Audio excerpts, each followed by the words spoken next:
This production has been authorized, vetted, evaluated, and approved for your consumption by Wild LLC. You're welcome. So let me pose a question to both you and Weber, Ralph. If they were to make a He-Man live-action movie, who would you pick to lead as He-Man? Who would I pick? Arnold. That's not a bad pick. That's not Get a bad Arnold pick. out of retirement. That's not a bad pick. I don't know. That's oh boy, that's a tough one. I mean, you need somebody. You need somebody that's. You need someone that has the really good blonde hair. I don't think Arnold could pull that off. Well, there's. I don't know if the wig would pull it off. I mean, obviously him as Conan was different, but like. See, I honestly think because have you seen the commercial where they and I forget what it's for, but they de-age Dolph Lundgren? Yeah. I feel like he needs another shot at this. Right. Like I feel like he got the bone job in the first movie because it was just. I mean, it just terrible in ways that I can't describe. Like it just the only cool thing about the original Masters of the Universe movie was Skeletor at the end when he super powers up and he's like the golden version of Skeletor. Right. Like that stuff that Skeletor was really good. Beyond that, could probably throw out most of.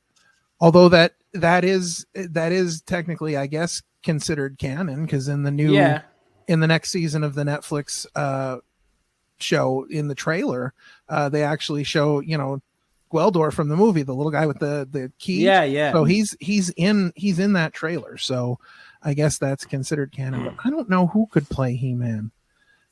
Again, it would have to be like a Chris Evans situation from Captain America, where when they did like the very puny version of Chris Evans before he gets the super soldier serum, because you got to have somebody that can play Adam and He-Man. So it'd have to be a situation like that. But yeah, even like that'd be great, like a Chris Evans or I don't know. Chris Hemsworth. I don't know. There's so many different, like it's such a hard role to cast. Yeah. I know that they role to cast. I'm pretty sure they cast somebody that I've never even really heard of. So I don't know. Oh, are they actually making a He-Man it's back on. Yeah. They were gonna do one before. I think it was gonna be on Netflix before they did all this other stuff, because they have two He-Man cartoons on there right now. One that's the Kevin Smith one, and then they have the other one which is more geared towards like children today instead of gearing it towards like the people that watch the 80s series. But that one's really off the rails too. I had a hard time watching that one because it gets weird. It's got like you can tell it's definitely made to sell toy lines because it's got like everybody getting like weird power-ups and I don't know. I had a hard time watching like it. You said toilets, not toilets. Toilets. Yes, Toilets. Yes. We're selling toilets. I was like, wait. I know he said toys, but I'm so totally distracted by thinking. No, he definitely said toys. Yes. So you want to get the new line of the Masters of the Universe toilets. I will say that if you're buying them, the two that are probably the best selling toilets right now are the Beast Man toilet and the Moss Man toilet. Yep. Those are the two best selling lines. Makes a lot of sense. The Stinkor toilet is limited edition, so get it now while you can. Stinkor, that's great. I love that. This is going to make a great clip. All right, so let's talk about Bobby Buffet. Let's get a little into the. Let's get down to it. Character here. We've got Feast Mode. We've got Top of the Food Chain. Oh yeah. We've got Eat, Defeat, Repeat. Mm-hmm. We've got Hungry. Oh yeah. We've got the All Hungry. Bobby Buffet. So what has inspired you the best to create this character, the All Hungry Bobby Buffet? Let's just get right into it. Yeah, I mean, it's inspired by me 100%. First of all, as you can tell, I'm a bigger guy. Like I like to eat. I'm with you. This is very true. You know what I'm saying? Same. Yeah. Food is life. There are not many more than me being in the kitchen or you know what I'm saying? Me trying some real good food.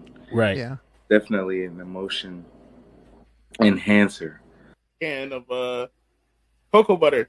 And I put it on, but I put it on like when I put it on, I'm like, I don't. Right. So I try to hype myself up, and I'm like, "Come on, baby! Like we gotta hit this. Every single move gotta be clean." And every time I'm about to hit the entrance or whatever, Van Halen starts playing in my head for some odd reason.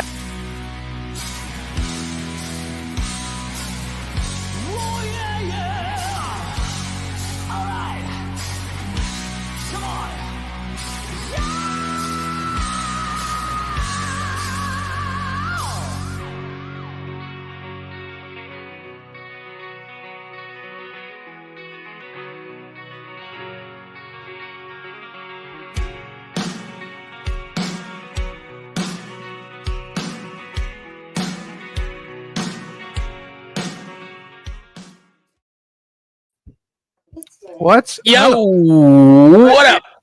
What is going on? We back. We are back. That is correct. It is another fantastic edition of Chillin' with the OC for Monday,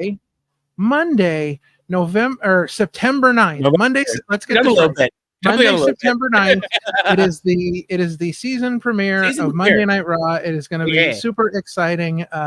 So let's go ahead and take a look at exactly what is going to be happening tonight's show. First off, they have announced two things in regards to the first hour. So hour number 1 is going to be commercial free, completely commercial free. And not only that, but this match right here, the Wyatt Six versus the American Made in a street fight. Now, they have clarified this is going to be an 8-person mixed tag street fight, and it's kicking off Monday Night Raw. Nice. I'm excited. Kicking off Monday Night Raw. Hell yeah. In addition to that, Monday Night Raw, the season premiere is live from Calgary, Alberta, Canada, and that means only one thing. That means Bret Hart is making his return to Monday Night Raw. So this will be interesting to see what Bret Hart has to say, what he's doing there. Very interesting. But he's not the only one coming to talk. Yes. Drew McIntyre is going to be in the house tonight to explain his actions of last week, where he not only destroyed CM Punk, but also destroyed the bracelet. Yes. So he will be the bracelet. He will be explaining those actions. But we have some real action going on. We've got the women's tag title match, the Unholy Union winning the qualifier for the number 1 contendership last week. So Jade Cargill and Bianca Belair will be putting their titles on the line against the former champions of Isla Dawn and Alba Fire. We've also got the number 1 contender match for the IC title. It's a fatal 4-way with Jey Uso, Ilya Dragunov, Pete Dunne, and Braun Strowman, who won a match after subbing in for Bronson Reed out on COVID leave. We've got 2 other good matches tonight too. We got Dirty Dom Mysterio, or as we like to call him here, Dateline Dom. Yes, will be facing Dragon Lee of the LWO. That should be a pretty incredible match. And here's one that I think is going to bring a lot of intrigue to the evening. We have a 6-woman tag, the Pure Fusion Collective of Shayna Baszler, Sonya Deville, and Zoe Stark will be facing Zelina Vega, Lyra Valkyria, and a mystery partner. So, Sean, you got any guesses on who the mystery partner is going to be? I feel like we're expecting something new, but I feel like it's going to be something that we already know. I feel like it's going to be one of those like bait and switch kind of things. We'll throw out a name. New.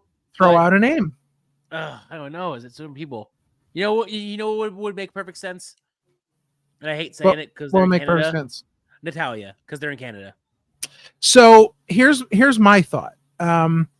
It doesn't seem like they're doing a whole lot with Natalia. It would kind of make sense because Brett's going to be there. I think if you're in Canada, I think you need to do either Trish Stratus. I think Trish Stratus coming back, or my big pick, and this is actually I thought about Trish later on, but my first initial thought on this is that it's going to be Jordynne Grace. Because Jordan's defending the title, the TNA Knockouts title on NXT tomorrow night in an open challenge. So that would be a what better way to advertise the match? Get them to be able to talk about the NXT match on Raw. I think it's a perfect move. So we'll see how that all shakes out. We'll see if that actually comes to fruition or not. Right. Before we get rolling with the show here, want to throw out a couple things. Number one, if you didn't see our interview last night with Tiffany Avatar, so much go fun. check it out. Oh, it was great. It was fantastic. Yeah, and listen, Tiffany Avatar is like an onion. There are layers, man. There are layers upon layers. We went deep down into those layers. Yeah, so if you haven't seen that, go check that out. If you haven't seen last week's episode 70 with Chris White, go check that out. Chris White, the one of one, another phenomenal guest. Yes. Two great conversations back to back there. Absolutely. If you haven't seen our first episode of Grappling with the Grooves yet, the September episode should be coming soon, so be on the lookout for that. But check out the first episode with Shane McCoy and Kenny Pete. And then this week, brand new show. Wednesday night at 7:30, you get The List featuring King Ralph and Parmesan's opinions. We're doing our own top fives. Yes. Every Wednesday at 7:30. Come check us out and then go watch Dynamite as soon as we're done. Yeah. It's going to be a lot of fun. We're doing top 5 lists in wrestling. We're doing top 5 lists in pop culture. Everything is on the table. Everything in between. That's correct. And with that, we've got a few minutes yet until Raw starts. Why don't we share with them what the first episode of the list will entail? What's the first top 5 that we start things off with? So our first top 5, I believe, didn't we do? We did top 5 matches for John Cena. Yes, top 5 Cena return matches. The top 5 matches we'd like to see. Yes, for Cena's big retirement year. And I believe he said he's only going to have like 30 to 35 36 dates. He's booked for 36 dates. There you go. So 36. He's going to have, so whether that's Monday Night Raws, whether that's PLEs, whether that's SmackDowns, whether it's NXT, who knows? Right. I mean, he might as well show up in NXT one night. This is the end of things. So this is the last time.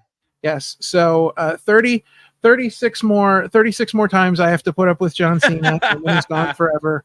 And I am throwing a John Cena retirement party like you've never seen. I'm super excited. One of our first comments is actually pretty funny. Johnny Altamirano, what's up, buddy? Welcome back. He says, "Hi, everybody. I got a joke for you. What did CM Punk say to Adam Copeland when Adam tried to kiss him? I'm straight edge." Oh boy! Good start, Johnny. Good start, Johnny. Also, AJ Applegate. Hi, what's up? Welcome to the show. Thanks for saying hello. Yeah, thanks for joining us tonight. We're super excited to be with everybody.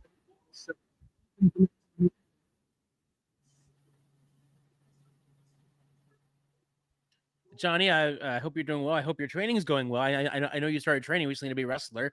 Hope that's been going well for you. Yeah.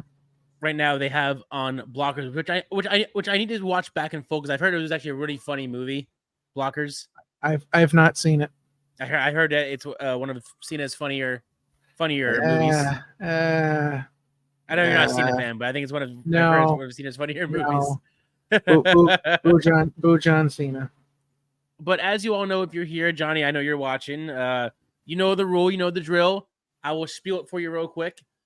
Thank you for joining us, of course. But we honor the buddy system here. So if you are here and you want someone to watch it with you, watch us watching Raw, chilling with you, bring a buddy over. Have them have them share this out. Have them maybe smash the subscribe button, hit it, smash it.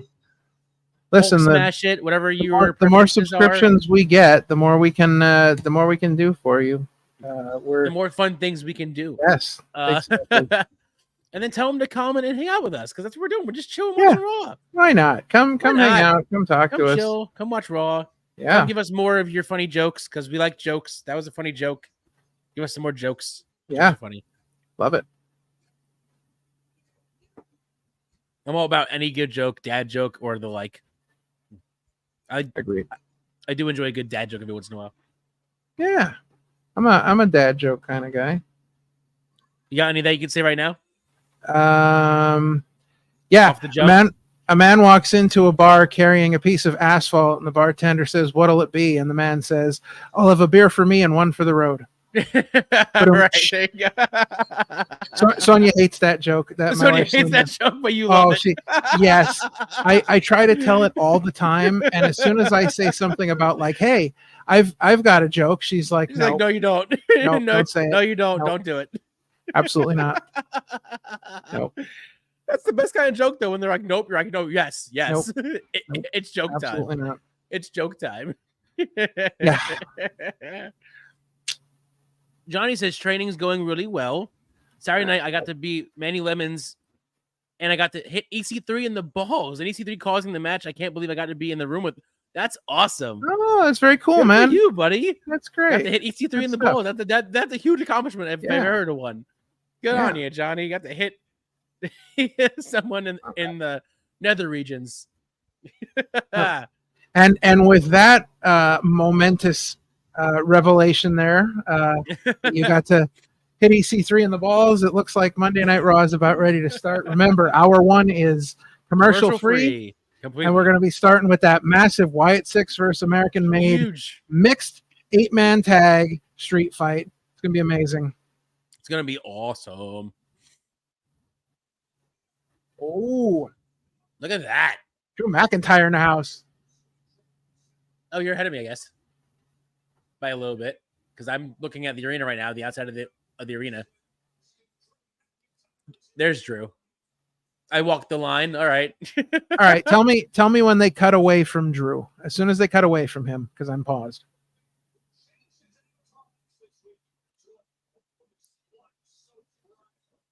And Drew's gone. All right. Now I'm seeing Braun Baker. Braun Baker's walking in right be now. Interesting. With his cool white be shades. Interesting to see what goes on with Braun Breaker tonight. Right. If he is going to be there to watch the show or watch the match. There's the tag champions with Jade holding an interesting book.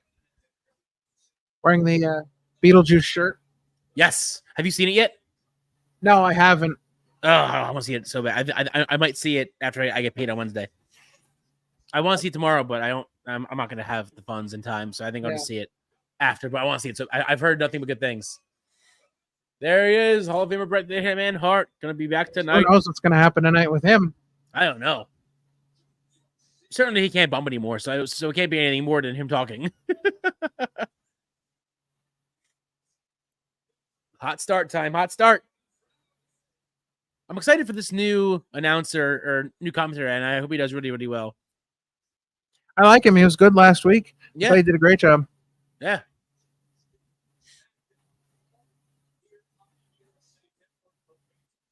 He must be very critical of himself because after the show last week, he said, I didn't do great, but I did my best. I think he did a great job. I really enjoyed him last week. Yeah, I thought he was a good start. Hot start. And I'm just happy for Wade Barrett being on Raw now. That's good for him. Yeah, it's not gonna last. Well, he'll probably be there till January, I think, because they're switching the teams back in January, and Cole and Graves, I think, are going to be back on Raw for the. Here we go. Oh, case file redacted.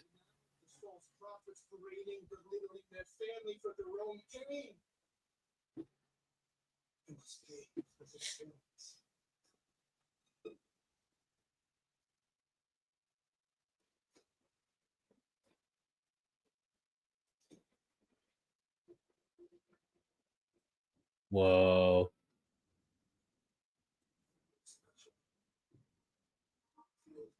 Getting a little recap of what's happened with Wyatt 6 so far. Looks like.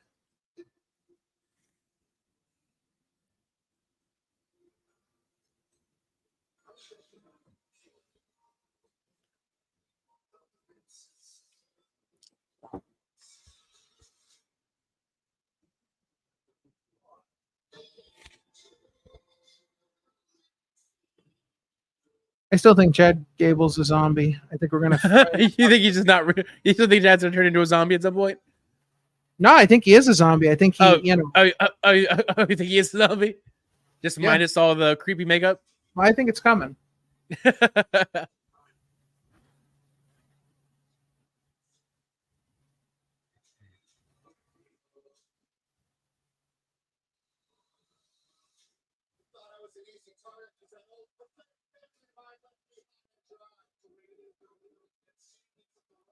You're the one smacking your own family around. What do you mean? They left you for good because they're tired of you beating them up so much. They got tired of you smacking them around. Do you think they finally give American Made the win here, or is it still going to be Wyatt 6 through and through, just beating the tar out of them? Because at this point, I don't think it depends. At least for a while, they can't. I don't think they can give Wyatt 6 a loss anytime soon. I don't think. I think they need to just get them off strong and just constantly go with wins here. I feel like if they lose, it depends. Unless American Made, if American Made gets themselves some help tonight, being that it's a street fight, if they get themselves some help, I could see that'd be the only way I think the Wyatt 6 could legit get a loss tonight. And if they get help, it would make sense, and it wouldn't hurt their street cred. You don't think it would hurt their momentum having no, not at all. No, because I think it would give them more targets. Right. Right. And the fact that, it'd take like 7 or 8 people to put them down. Right. I love the recap video. Love it. I just love that American Made has gone full Kurt Angle with everything. Their logo, their look, their shirt design, everything is so Team Angle, it's not even funny. I love the whole presentation of American Made. I love the whole gimmick. I think it's brilliant. We've been waiting for so long for Chad Gable to get with the Creed brothers, and it did not disappoint at all. No, not at all. It's been fantastic. And as you see, Ivy now finally is with them 100%. Theme and all, gear and all, hair and all. She's finally been adapted into the American Made system. They're not messing around. They got 6 kendo sticks. I know, I see that. Oh, you know that's amazing. They went full Kurt Angle. They officially have the You Suck chance. It's official. They officially went full Team Angle. It has come full circle, ladies and gentlemen. We have now become fully. They're gonna have to get Kurt Angle on Raw at some point. Oh, seriously. Oh, get him involved in this somehow. I still think they should make Kurt Angle their manager. I think me and you have both been saying that since the jump that Kurt Angle should be their manager. Yeah, they definitely wrestle, but he can be their mouthpiece somehow. Yeah, he doesn't have to wrestle, but he can definitely be their mouthpiece and like their inspiration, their motivation. Here we go. It's time for the Wyatt 6. They're getting hot booze. Hot booze. But yeah, you don't even need the Wyatt 6 to come out for them to be booed. I know.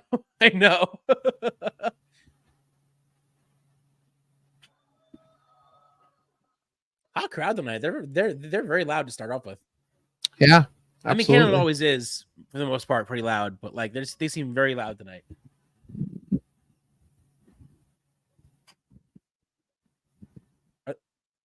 Are they in the same time zone? Is this actually live, or is this like a couple hours ahead or behind? I don't know how Canada is, because I don't see a live logo. Usually, if it's live, they will say live in the corner, but I don't see it saying live. It's just from Canada. What time is it in Calgary?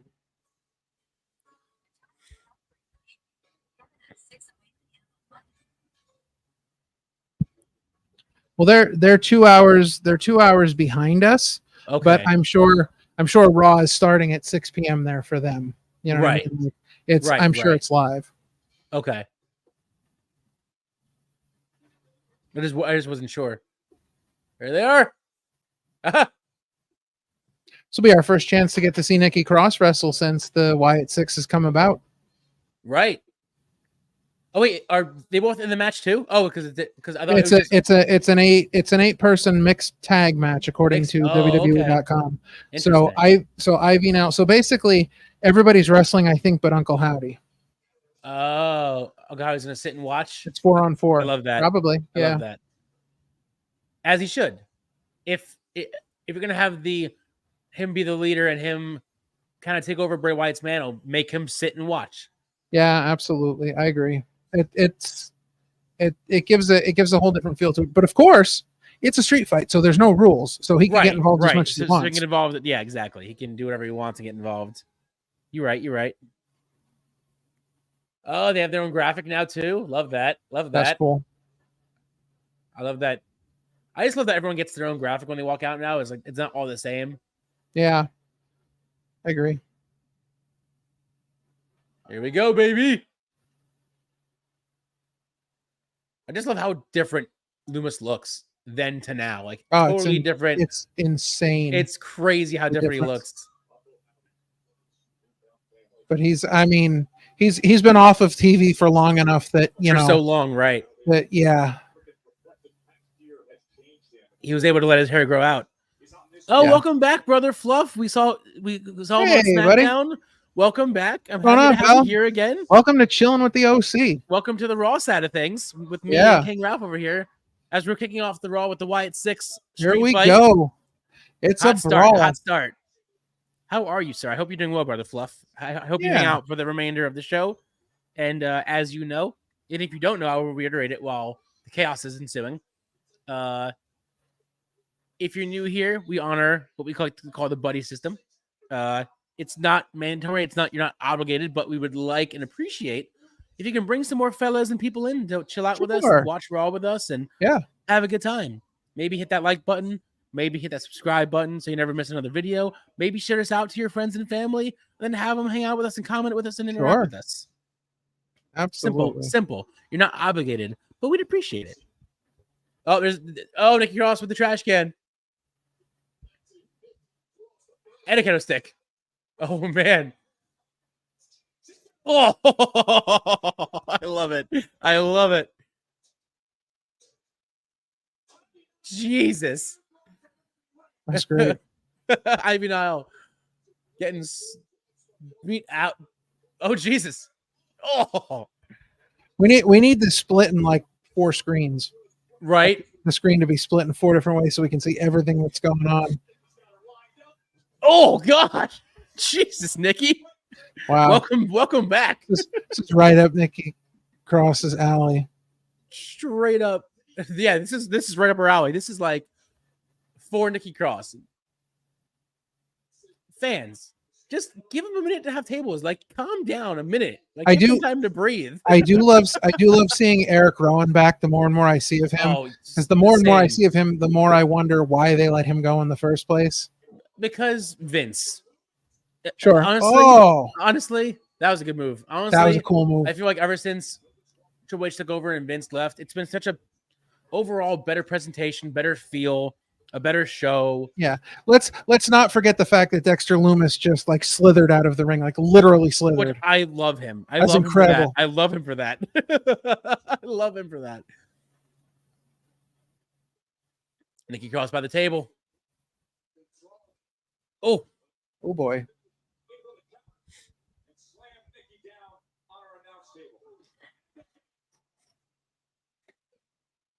Ivy Niles, no joke. No, she's not. Oh. What a chaotic but awesome opening to start Raw. Indeed. No promos, no. I hope they give this thing some time with the first hour being commercial free. I hope they give this some real time. And I think they will. I think they're going to give us at least the first maybe half hour of the show, maybe more. Yeah. Because, I mean, there's no rules and there's no time. So, like, they can go as crazy as they want. Sure. Resounding boos. Wow. Oh, that didn't do anything to Eric Rowan. Unfazed. I love that. Eric Rowan, welcome back, dude. Seriously, like you said, I'm so happy to see him back. The more and more I see him, the more and more happy that he's back doing what he loves to do, doing what he should have been doing this whole time. Yeah. Oh. Crazy strong. Always. He always has been. Always has been. To me, he was one of the more underrated wrestlers of the Wyatt family when they started. Mm-hmm. Even when he was with Luke and they were the Bludgeon Brothers, like, I don't know. Yeah. Oh, see. I'm a huge fan of the Bludgeon Brothers. I loved the whole thing, the presentation, the giant sledgehammers. I just thought it was great. Same. Big fan. It was different. It made him stand out as a different tag team, even though they were the same tag team. I like that how Howdy's mask is just slightly different each time. Brother Fluff says, I'm kind of surprised they didn't bring Nikki's husband, Killian Dane, back. Yeah, I mean, I guess I could see that.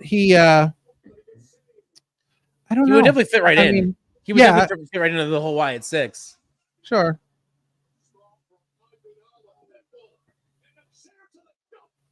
Oh. Wow. Oh, no. Oh, no. Oh. Through the freaking table. That was brutal. Love it. Well, American Made has got to get some offense in here somewhere. Oh, yeah, of course.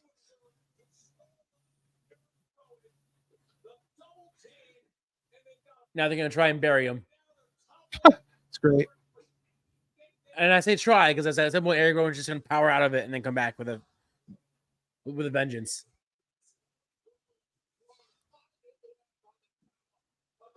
Oh, man. That's crazy. Now, do you think if after this match it's over, or do you think they try and put one more match at Bad Blood? American Made? No, I think we're going to see. I definitely think we're going to see more out of this. I think that this is going to be a huge feud for a while. I think. Right. Because I think that no matter what happens tonight, I think that the Wyatt Six is going to continue to go after Chad Gable, and he's going to continue to have to try and fight them off some way, somehow. Right. Now, not trying to go too much in the future, but looking into the future for the Wyatt Six, who do you see them going after next after the American Made is done?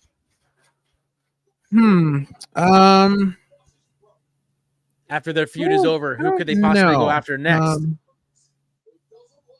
I would think at some point, maybe not right away, but I think at some point, because it all ties in the family, I can see a bloodline feud. Maybe not. I don't know because we don't. At some point. Because we don't know where the bloodline is going. Because obviously, there's going to be a long storyline with Roman Reigns, and I think The Rock is going to get involved at some point. So I don't think I necessarily see them getting involved with the bloodline at all. If not the bloodline, then at least Jay, because Jay was the one who left the bloodline. Maybe, but I wouldn't be surprised to see them go after the Judgment Day. Oh, because we're talking about like dominant teams here, and they basically did the same thing. I mean, they kicked out Damian and Rhea, so they basically did the same thing that Chad did to his family. Right. So I could see. Fluff says maybe the Final Testament, but if I don't that's know. the case, I don't know if that's the case, Final Testament is getting squashed. I don't see the Final Testament staying together that long. I feel like if we see another round of cuts at some point, I could see them being cut because they're just not doing anything with them. But also, I could see Karrion Kross asking for his release at some point. You think so? They are just not using they're not doing him at anything all. with him. They haven't. I mean, he could go off elsewhere and be a superstar. Oh, what a loud chair shot! I honestly think he peaked in NXT. I think as soon as he went to the main roster, he was done. Well, they didn't use him correctly. Like they buried him from day one. Yeah, exactly. From day one, it was over. Right. Yeah. When Vince decided to give him that gladiator gimmick, I was like, wow, you just destroyed anything that Cross had in NXT. Anything. Yeah, absolutely. And then you had him lose to Jeff Hardy. And I'm like, what are we doing here? What are we doing? He just shattered that kendo stick. Yeah, they are incredible. Joe Gacy right now. Poor Joe Gacy. Nikki! I love it. Good visual. Good visual. I was like, no, I'm good. I'm good. Oof. Oh man. Got her in the back of the head with that one. Good Lord. See, this is Nikki that we have seen forever because she's just I've always missed the unhinged Nikki because she was always better when she was unhinged, not Nikki ASH. No offense to that. She tried really well, but I don't know. I kind of like Nikki ASH. I did for a while until it was too much. I gave her credit for giving her all to that character as much as she could. Yeah. It just goes to show the superstar that Nikki Cross is. That she can do whatever with what she's and that was well, no, that was all her idea. She went and asked them to do that. Right. She wanted to do that. Yeah. Okay. She proposed that to them and they let her run with it. Right. So yeah, that was her thing. Gotcha. I forgot that was her thing. Yeah. More tables. Let's just use all the tables.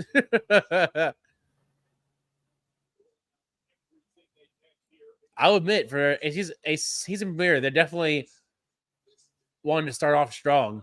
Yeah, definitely. I'm just waiting for Uncle Howdy to step in because you can see him like chomping at the bit, whether or not he wants to step in or not and help out.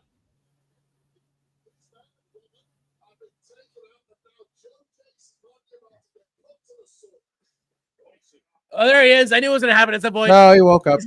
He's back. I knew it was going to happen at some point. He's just flinging chairs left and right. He don't care. Nope, he don't care at all. Well, it's like they say, no hair, don't care. Right, exactly. No hair, don't care. He's just breaking the barricade. What the hell is he doing? Holy crap. He's going to hit somebody with it. Holy crap. Jesus. Holy shit. All right, so that I've never seen. That's pretty genius. Impressive. That's genius. I love that. I don't think I've ever seen someone use the barricade as a weapon like that before. Holy crap.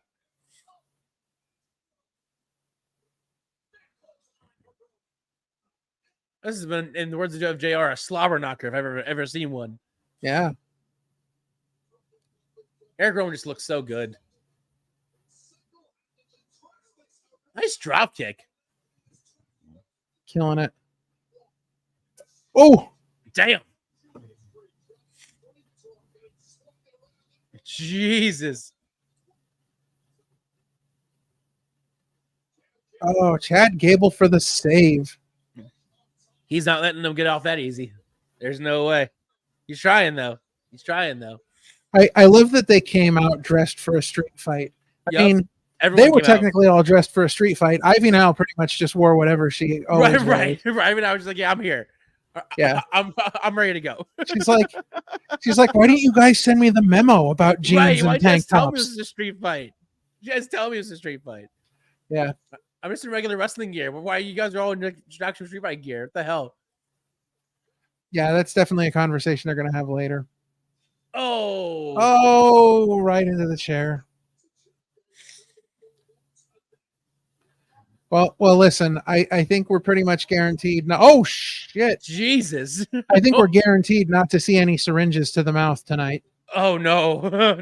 You watched that? That was crazy. That chair shot was nuts. I got all the highlights, and let me tell you, that might have been that wins the award for most unnecessary match of all time, because that was just, listen, I understand they were, trying to prove a point with, the house being burnt down and all this stuff. And it was supposed to be this massive, like this really should have been like the blow off, I think, to it. Right. But I love the match other than that one spot. They just went over the top. I think it was too much. I really do. I think a lot of it was unnecessary. I think it was, shock for shock value only.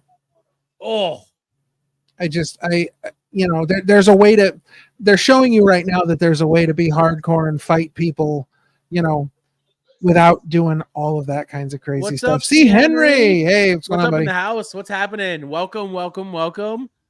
Enjoying a little happy to have you here. Free first hour. We're in the midst of the chaos that is the Wyatt Six versus American Made. They're gonna need some kind of major backstage segment after this to clean up. Oh, seriously. Because they're not going to commercial, so they're gonna have to do something. Oh, Joe Gacy being Joe Gacy, I love it. See, Dude, doing well. The way he just flips off of things and does clotheslines, I love it. As you know, we here under the buddy system, so welcome, and bring a if you're friend. here, we appreciate you if you brought a friend or two. Sure, bring One some is friends. fine. Oh geez. Angle Oh, slam. big slam. Oh god. Oh. Hit that like button. Share this with all your peoples. Hit that subscribe button if you're not already subscribed. Sandy, I'm assuming you Uncle are. Uncle Howdy looks like he's ready to get up. Look at the mess. It's chaos right now. There's literally tables broken everywhere. Ankle lock. Oh, Kurt Angle with the ankle lock. Oh, jeez. I mean, Chad Gable. And Ivy with the, to the face. Where? Oh, yay. There's Nikki. Nikki with the save. Get in there. Stop it. Holy shit. That was awesome. Not only did she do that move, she hit that to perfection. That was so good. If she could have bridged and got the pin, that was ridiculous. That was so good. Perfect. Oh, it was so tremendous. On the chair? Shocking how good that was. Oh, man. Ooh. And they dented that. Look, they dented that chair. I see it. Somebody's head dented that. Oh, it might have been Nikki. Oh, she might have taken the worst for the wear on that. Henry, one. we were just talking about at least the main event of All Out. I watched it in full. Ralph saw highlights. We were literally just talking about how the Hangman Page versus Swerve match. I enjoyed it other than the syringe part. Ralph did not enjoy it. He thought it was too much. I just think it was over the line. And if anything, he said that this is a perfect example of how to do a hardcore match right. Rowan just murdered Chad Gable. Yeah, Gable was borderline dead. Murdered him. If he wasn't dead when they debuted. Yeah.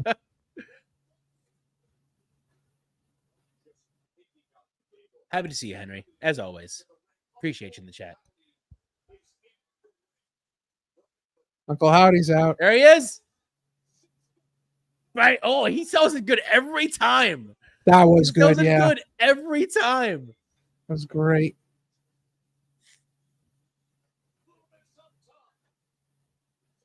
Oh. Nighty night. 2. That's it. And there you have it. What a great start to Raw. They gave it time. Gave it about 30 minutes. Good stuff. Love that. Hell yeah. That was awesome. Henry said there was an attempted murder as well. Yes, there was. Yes. There was an attempted murder. I even said there absolutely was. I even made a post as soon as it happened on Facebook, and I wrote, "Never have I ever heard a wrestling chant say that this is murder until now." Yeah, right. But they chanted loudly and clear, "This is murder," during the Bryan and Mox thing. Good opener, good start, hot start. What are they going to do now for the next half hour of no commercial? That's a good question. Or they just go to a wrestling commercial. Yeah. It's not a commercial, but it's a WWE shop commercial. It's not like a commercial. Indeed. You know how they do that whole, this is our commercial, not a commercial. Yeah. Blah, blah, blah. Yeah, the nonsense. What did you think about All Out, C. Henry? Did you enjoy it? Did you think some of it was too much? Did you like it overall? I'm curious to hear your thoughts. Let us know in the chat. Yeah. I'm curious to see if CM Punk comes back tonight during Drew's explanation to give him some comeuppance, or if they just give him off TV to have him, sell his injuries from last week. Yeah. I don't know. Brother Fluff says, as a Floridian, I can assure you that most of the families down here look like the Wyatt Six. Oh, wow. Love it. That's good. That's good, Brother Fluff. That's good. Oh, I don't know if that's a good thing or a bad thing. I'm assuming it's a bad thing, but Johnny Autism says, "What a match!" Yes, I thought that was an amazing start to Raw. Absolutely. And we're back. See all the hands around the ring cleaning up. Oh, I mean, they have to. They just cause carnage for a good half hour. So many tables broken, so many kendo sticks thrown around, so many chairs broken, barricade torn off the hinges to be thrown at by people by Eric Rowan.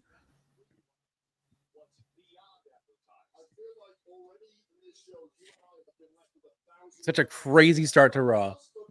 So, this may be a hot take, but I'm not a fan of Wade Barrett as a commentator. I've never really liked him, and I think if Joe Tessitore could, he said that he thought he did great, or he didn't do great. I thought he did great, but I think if you put him with somebody better on commentary, I think it might up his game a little bit. I think he needs somebody better to work with. Right. See, Henry says, honestly, it was better than last year's. And Sasha Banks maybe needs to stop having matches after Will Ospreay. You're not wrong there, buddy. Anybody having to follow a Will Ospreay match, it's a hard sell. And having Mercedes Moné against Sheeta after such a great match of Ospreay and Pac, that was a hard sell. Hard sell.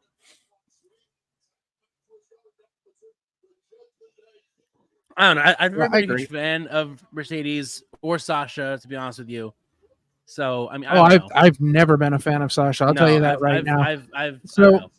There are wrestlers out there, and I hate talking negative about people or throwing shade. I don't mean to. But I don't want to. There are certain wrestlers out there that notoriously just cannot stand fans. Just hate fans, and she's one of them. And I always was like, that always kind of, I never really enjoyed that. Sammy thinks Graves should have been in place with him on commentary, not Wade.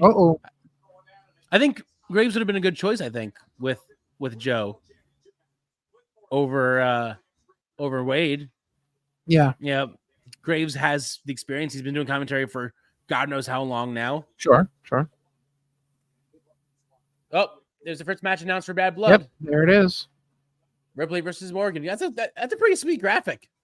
I was nervous with how they were gonna make the graphics, but that's a pretty cool graphic. Yeah.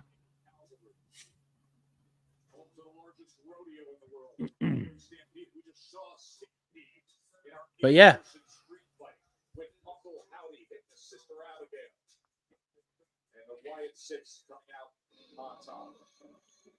Finn Balor.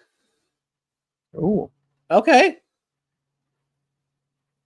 Sounds like he's coming out by himself.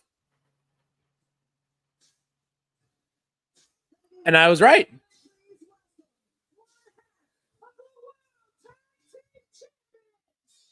Coming out solo. No new Judgment Day by his side.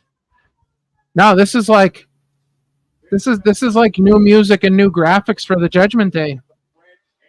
Like I see that. It's a very big change. Well, I see the logo, but this is just Finn's theme. Unless they're going to give them a new theme after this, because this is just Finn's remix theme with the but that could but Judgment Day's theme was like almost a remix of Damian Priest's theme, so maybe that's what they're going with here. I thought it was just Edge's new theme when he turned heel, and they just made it the group's theme forever. No, I'm pretty sure it was what Damian Priest was using. Well, because everyone had their own theme, even along with the main theme. Like they remixed everyone's themes to be darker and more brooding. Damian had his own version. Finn had his. Rhea had hers. I don't think Dom had his own version. Maybe he did. I can't remember.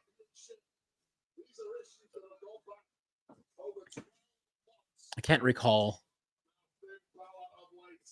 I do like the new Judgment Day shirt logo though. I kind of want it. I like simple, and it's simple. I don't know what happened, but my Alexa just turned on. I don't remember saying Alexa, but it just turned on by itself. But really, you screwed the Judgment Day. You see, when I joined the group, I reached out and I tried to help you up. Did you though?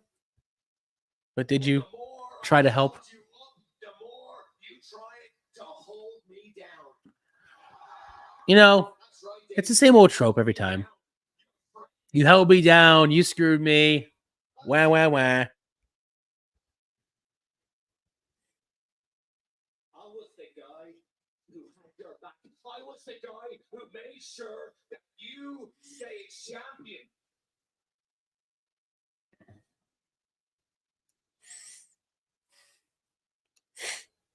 Well, let's not forget the fact that I should have been world heavyweight champion a long time ago if it wasn't for you lurking behind my back with that briefcase every chance you could. Well, yeah, that's how it works. Every time I got close to that championship, Damien, it was you. It was you who screwed me. So I need you to stop hiding in the back and come out here because I got some things I want to say to your face. Don't do it. It's an ambush. Don't do it. It's a trap. Oh, he's coming out. Don't worry. It's a trap.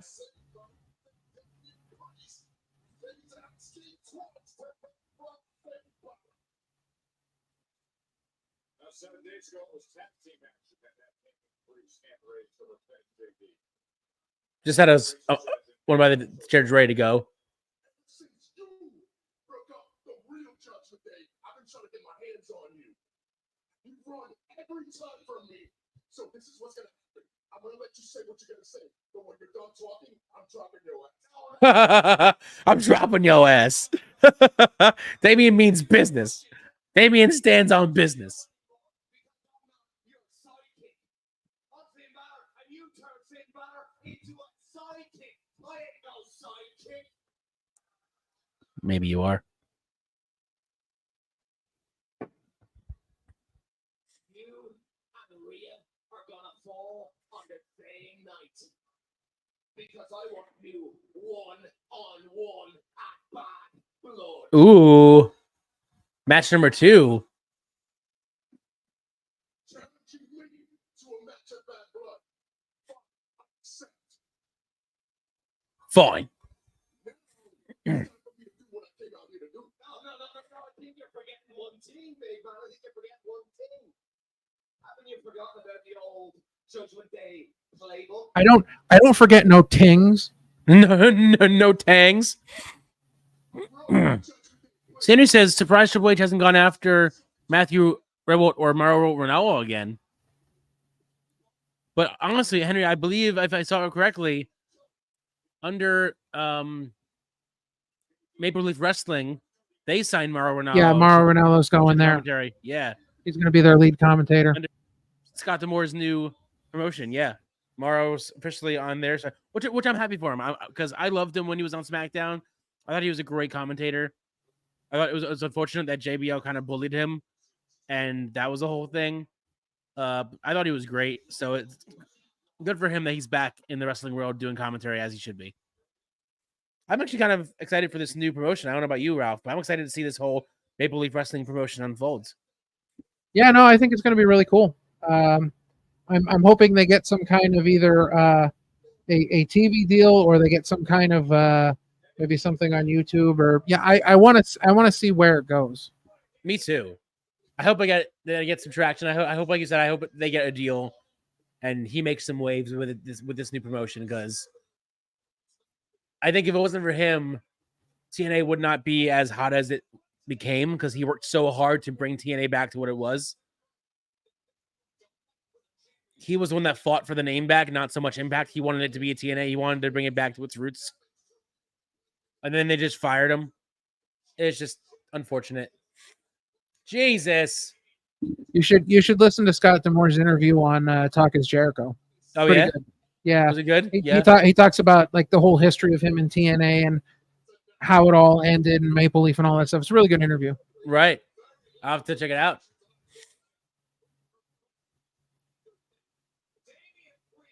Is no one going to help about the Terror Twins?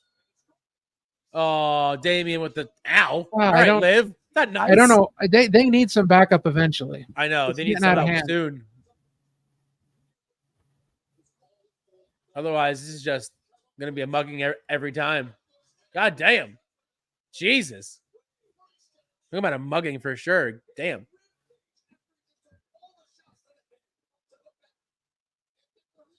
There we go. There we go. Somebody cares. God damn. Somebody gave a damn about the Terror Twins. Even though really Jay just wants to be with Rhea. But that's besides the point. Notice how he went to Rhea. Jay just wants to be relevant. Jay just wants to be relevant. That's all he wants. And he'll try to do it however he can. He's just trying to be relevant.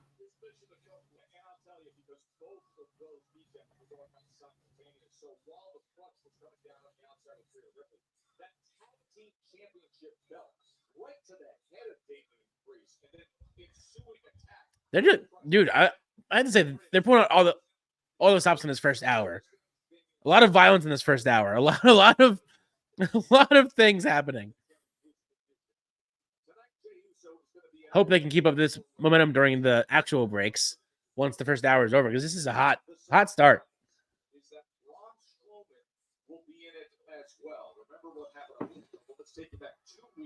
That was such a great spot. Such a great spot by Bronson. It's too bad that he got COVID, because he was on such a tear.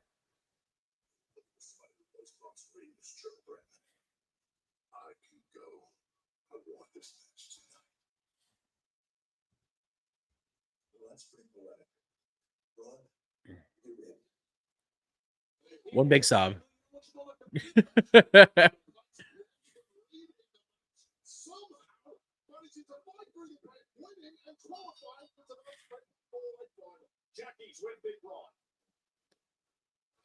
We're backstage. I'm still surprised he didn't join the Wyatt Six. I still think that would have been a huge choice to have him rejoin the Wyatts. I don't, because I don't like Braun Strowman to begin with, and I think that Braun Strowman's inclusion in the Wyatt family in the first place was terrible. I think it was a failure.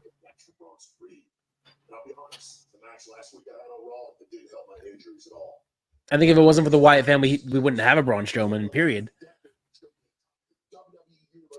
I don't know about that. I think we'd before the Wyatts, he was just a dancer with what's his name? Adam Rose.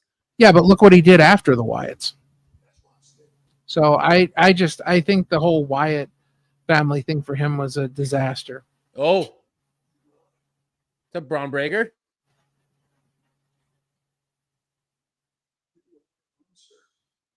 You are a monster.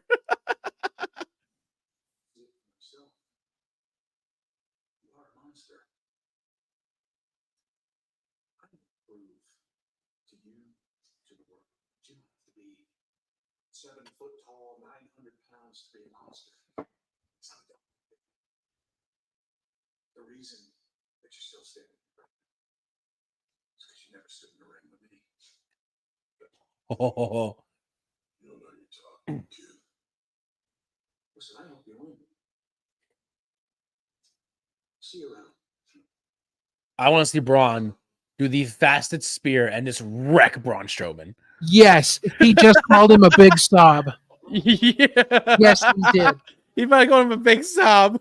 Braun Breaker watches this show. Yep. Braun Breaker has seen Chillin with the OC. He said you are one big sob. All right, going with the women's tag title match next. All right, cool. Well, we've got 16 minutes until commercial free goes away. Is there a shot? Is there a chance in hell that they quickly reverse the belts back to Alba Fire and Isla Dawn? I sincerely hope so. Me too. Because I want to see Bianca and Jade start beating the snot out of each other. The same. I think they've been doing this way past its expiration date. I agree. Jade and Bianca need to go, need to split. It needs to happen. And I'm still on the fence or on the mend of Bianca needs the one to turn heel, not Jade. Yeah. Bianca needs the change. She's needed the change for a long time now. And that's how you do it. You make her turn heel against Jade. Yeah. Bing, bang, boom. Done. Because people say, oh, well, how is anybody going to want to boo Bianca? Well, wait till she, right. Nick attacks Jade and beats the snot out of her. They'll boo her. Exactly. They'll absolutely boo her for that. Right. Exactly.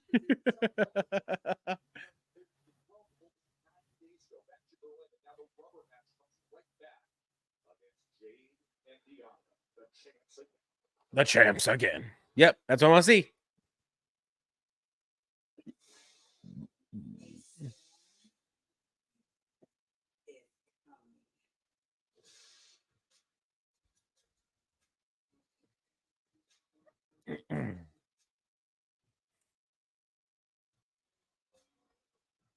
I do find it funny that, like, in a way, she kept her theme song from AEW, just slightly remixed. Like, she was able to keep like her theme in a way.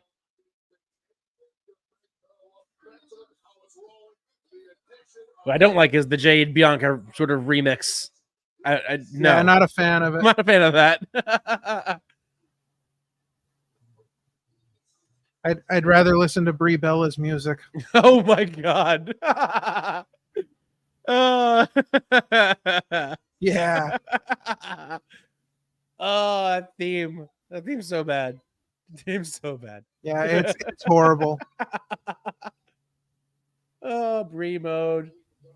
Oh no. No. Do you think they'll ever come back to wrestling? Or do you think they're both just done skis forever?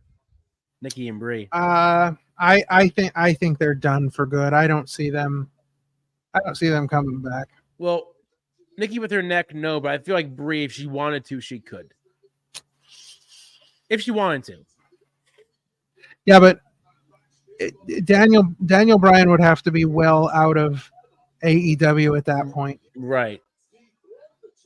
Well, right now they're doing sort of the same storyline that they did with Ric Flair, where the next time Bryan loses, he's done. Yeah. Like, yes, he's their champion, but the next time he loses, that's it. Yeah. Bryan's done.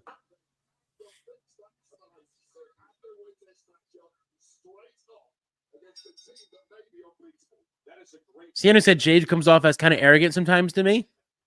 Oh, okay. Interesting. I can see it. Yeah, I can see that too. I feel that. Well, for one, she's tired of being asked about AEW. As we saw on the last post show for the last PLE. She's getting sick and tired of being asked about her time in AEW. She's trying to focus on the now, not the then. I'm getting tired of Bianca Belair. I'm just over it. I've been over it. I'll be unover it once she turns heel.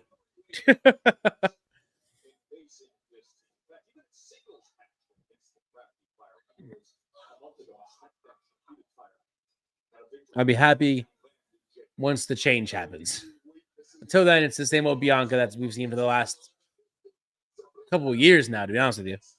Yeah.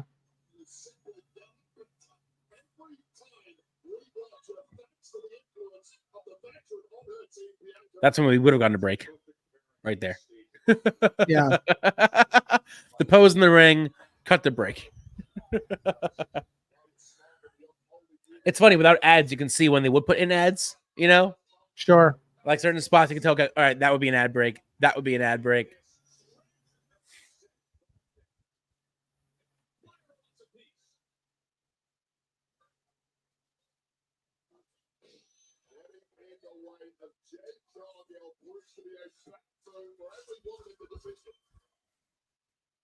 Jade's actually looking pretty good here. I'm not going to lie.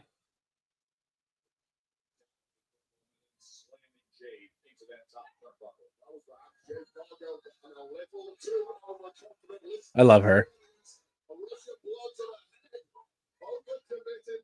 I would on an Alba Fire. Yes, please, always.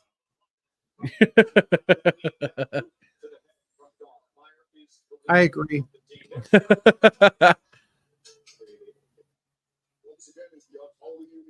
I'm just happy that there's actually like a women's tag team division now. Like, there's actual proper contenders for the title, and not just throwaway teams. There it is next week. That's going to be huge tomorrow night. Huge NXT tomorrow night. Not only Jordan Grace defending her title, but Julia has her first match against Chelsea Green. That's going to be awesome. Well, this is the first week of 3 that USA has all the shows. So they're going out all the stops for this. All the stops. Next 3 weeks, USA has all 3 of the big shows before NXT goes to the CW and then before Raw goes to Netflix.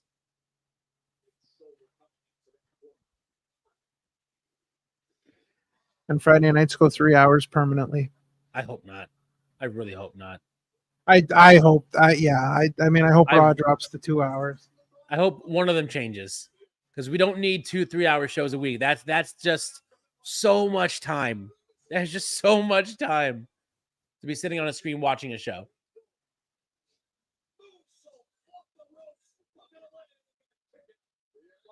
I'd be cool if this Friday was like a one-off, like, hey, it's season premiere, so we're gonna go big, and then next week it's just no more 2-hour show.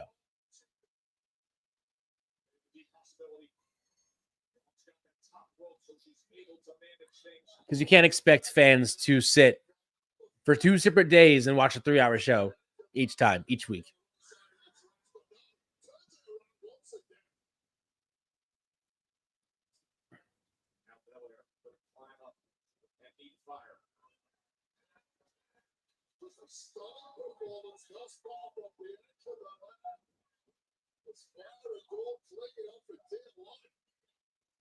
How many times do you hit her as a tag? Damn. You smack her in the leg. Oh, damn. Listen, that's Rhea's pin. I was going to say that's a Rhea. That's Rhea's pin. Don't be taking Rhea's pin. Can't be copying her pin. Stop chanting EST. Cut it out. You stop that right now.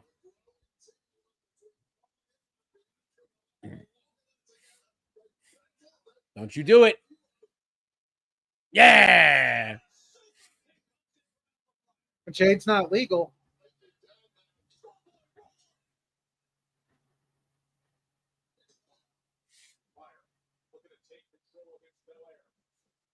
What is happening?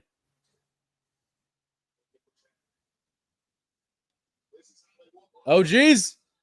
Oh. Oh, so close. Johnny Awesome says what they need to do is make Monday Night Raw 3 hours and make SmackDown 3 hours. 2 hours is short and make no. Johnny, respectfully, 3 3-hour shows a week, that's to me is overkill. I'm sorry. I respect you, but respectfully, I disagree. I would have to take a break from watching all 3 hour shows. AEW is already overkill with 3 shows a week. They do 2 shows a week. I mean, they do AEW Dynamite. Well, Rampage is an hour, but I don't watch. They do Rampage and Collision. Collision and well, I don't watch Dynamite. Rampage or Collision, and sometimes I don't watch Dynamite. But yeah, having 3 hour shows all week, that's too long. That's a lot.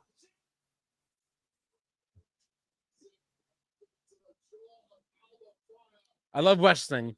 I do. It's in my veins. I've watched it for so long, but not that much.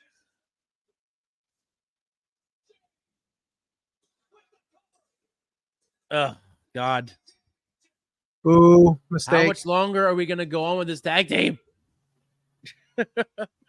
Can't stand it. It's driving me nuts. Henry asks, even though you just hit it, even though we are all pro wrestling fans, but do you guys think it's oversaturated as a whole? I wouldn't use the word oversaturated. No. I would use the word overkill, I think, because I don't feel like, there's just, if you're a wrestling fan and you're trying to keep up with everything, there's just a lot. so much to watch and keep up with. I mean, you don't want people to be tribalistic towards WWE or AEW, but the average fan that, how can the average fan keep up with everything? Yeah, there's just Seriously. so much to watch. And to think about the fact that like AEW and WWE are out there, and then if you want to follow anybody else other than them, there's and try so much and more. follow TNA as well. Yeah, there's TNA. It's just an There's overkill. It's just, I don't know, man. There's a lot of wrestling to watch. It's a good time to be a wrestling fan, but it's also yeah. a bad time to be a wrestling fan because it's so hard to because you got to follow a lot of stuff. Everything, yeah. And they're still around. They're still a team. I thought they were dead in the water.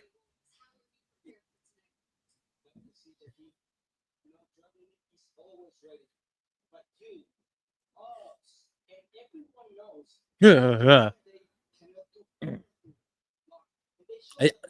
do like Dragon Lee's mask though. It's pretty sick.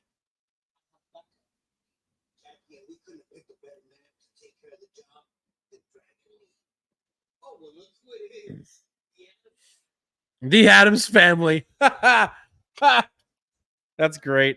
I love that.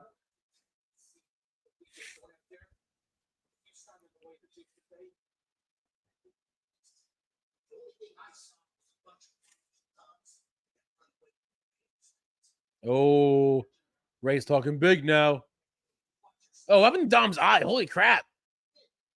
Did you see his eye? Yeah. My estupido son. My estupido son.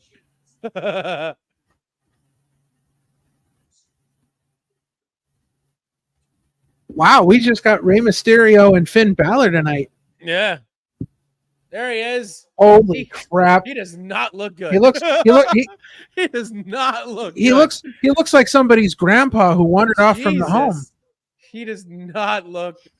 It's so Brett. sad. Brett. Brett, what have you done? Well, that's the end of commercial free. Welcome to hour number 2. They started a commercial 3 minutes early. Well, for those that are all gathered in, why don't you tell them about the new show? Oh yeah, so we've got a brand new show coming this week. This Wednesday. Premiering Wednesday night at 7:30. Yeah. And it's going to be every Wednesday at 7:30. You can check out our new show and then head over and watch some AEW Dynamite. But guys, it's the list. The list. Our brand new show. It's our lists. Now with the wrestlers' lists, but this is our lists. We're going to be doing our own top 5s. We're going to be doing opinions. everything from wrestling to the world of pop culture, and it all starts this Wednesday at 7:30 p.m. live on YouTube. You will see this Wednesday at 7:30 our very first top 5 list, which is top 5 matches we want to see during John Cena's retirement tour in 2025. Right. So we are excited to bring that to you guys. I think it's going to be a lot of fun. Yeah. We've got a ton of great topics. We're super excited for that. And again, it's not just going to be wrestling. We talk other things as well. Everything, pop culture related, movies, TV shows, all kinds of things. You name it. But we're starting off with our top 5 matches for John Cena in 2025. I think it came out. I think it's going to be. I think it's going to be a lot of fun doing this show. Yeah. So that'll be every Wednesday night. We'll have a different top 5. Johnny says we got to get Cena versus Joe Hendry. Listen, that's not a bad idea. I think that's not a bad idea. I think if John Cena shows up in NXT, that would be a great matchup. That'd be great. Listen, I think they got to put the title on Joe Hendry first, and then have John Cena go in there and try and take it from him. Oh yeah. Because Cena's not afraid to put people over. No, he's not. Because I mean, even Cena knows, how terrible he is. So he's self-aware. All right, so that's Wednesday. But guys, if you have not checked out the latest episode of the Opinion City podcast, you're going to want to check that out, because yesterday we had an amazing conversation with the Cotton Candy Princess herself, Tiffany Avatar. Yes. As I mentioned earlier, she is like an onion, layers and layers and layers. We just had a great conversation with her about a whole number of topics. She calls out a ton of people. she called some shots. She most certainly did. She called many some shots. shots. You can also check out last week's episode where one Chris White joined us, and another fun episode. Like, just, having fun with our guests, chilling and talking about all kinds of cool stuff. Yeah. Another two great episodes in a row. What's going on for this coming Sunday, Ralph? Well, listen, this Sunday we have the brand new episode coming out this Sunday with Evelyn Sage herself, the angel of old school. We are so excited to have Evelyn on the show. The sugar of herbal essences. That is correct. Many great names. Evelyn Sage has been making her way all around. She's been making a name for herself. We're super excited to talk to her. That'll be this coming Sunday, and it looks like we're about to get back to some Monday Night Raw. Indeed. Johnny also agrees Bret Hart doesn't look too healthy. Yeah, it's just, man, listen, I'm not making fun of anybody, but like, seriously, he is aged. You can tell time has not done him any favors. Oh, here we go. I think this is gonna be it. Whoa, that was weird. At least on my screen.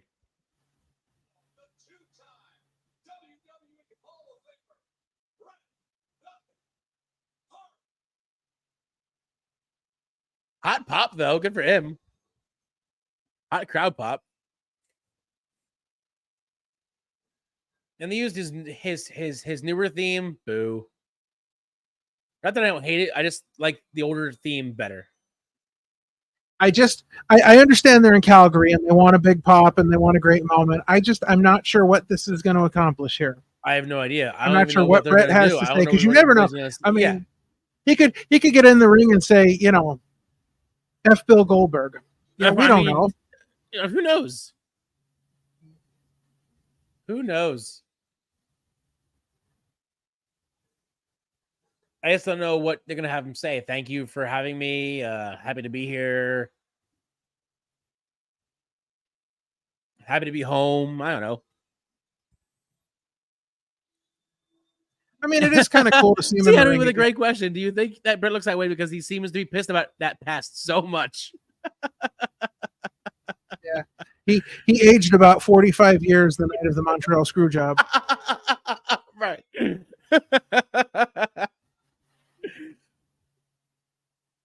Now, he doesn't look as bad now in the ring. Maybe somebody clued him in and like, hey, maybe we should clean up a little bit. You look like Doc Brown from Back to the Future. Right. Oh, no. Ooh, there's an announcement. Ooh. Oh, boy. What's Bret going to announce? Survivor Series is coming. I'm back in wrestling. No, I'm kidding. No. I bet no. I don't know. That's just I don't even know where Survivor Series is this year, but I don't know what's happening on your screen, but my screen's going all crazy during this. So I don't know what's going on half the time. Me too. Okay. Oh, Survivor Series in Vancouver. Oh, okay. There you go. You are a hero to everyone in the locker room, but how good does it feel to be back home on Monday Night Raw, right here in the Saddledome in Calgary, Alberta, Canada? All right, Bret, let's see what you got to say. If I'm not mistaken, this is where In Your House Canadian Stampede was held in the Saddledome. Oh, okay. Being a champion, but also a Canadian champion. Cheap pop. Cheap pop. Canadian champions will take on anybody and they never got the challenge, and they have to prove themselves like I did every night for 20 years that I was the best there is, the best there was. Oh, they're going to create a Canadian championship. Oh, you think so? That's my guess right now. Oh no. Oh, business has just picked up. Oh, it's Gunther. I love it. Oh, business no. has just picked up. He was making fun of Brett as he was walking down. I saw that. I saw him do the hand gesture. if Brett takes a bump tonight, I will. Dude, this is going to be insane. Dude, just give him a chop. That's it. Just done. Yeah. Done. Give him one good chop. No, because then he might have like a heart attack or something. Oh God, no. But never mind. He's had enough. He's had enough injuries already. Like he doesn't need any more help. Oh geez, I don't know, man. This is, dude. If Brett takes a bump tonight, I don't know.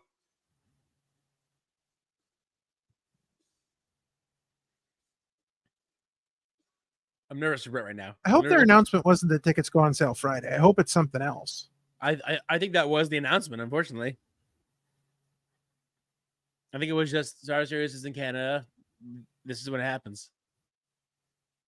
And now we're here with Gunther.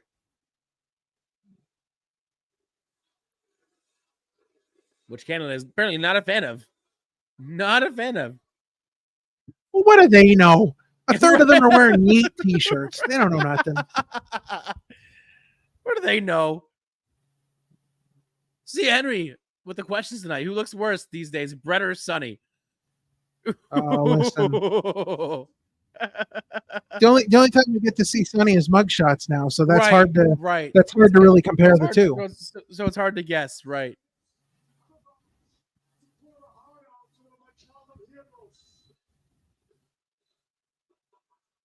Uh-oh. Pour your heart out. He's gonna pour his heart out.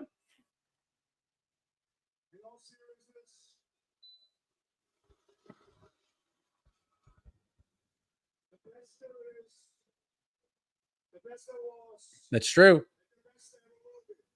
Maybe not that part. Maybe not the last part.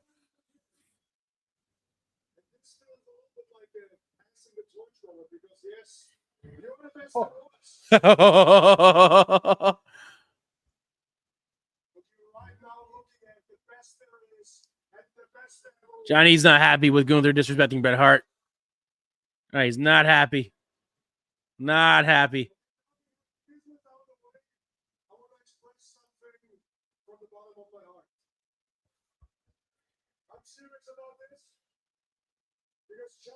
Gunther's being serious right now, guys. He's being serious.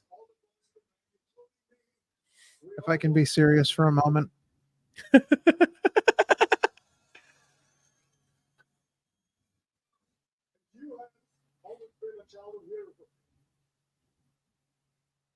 I wanted to take the moment to tell you personally that you will always be a close second to my actual favorites. What a good heel. What a good heel.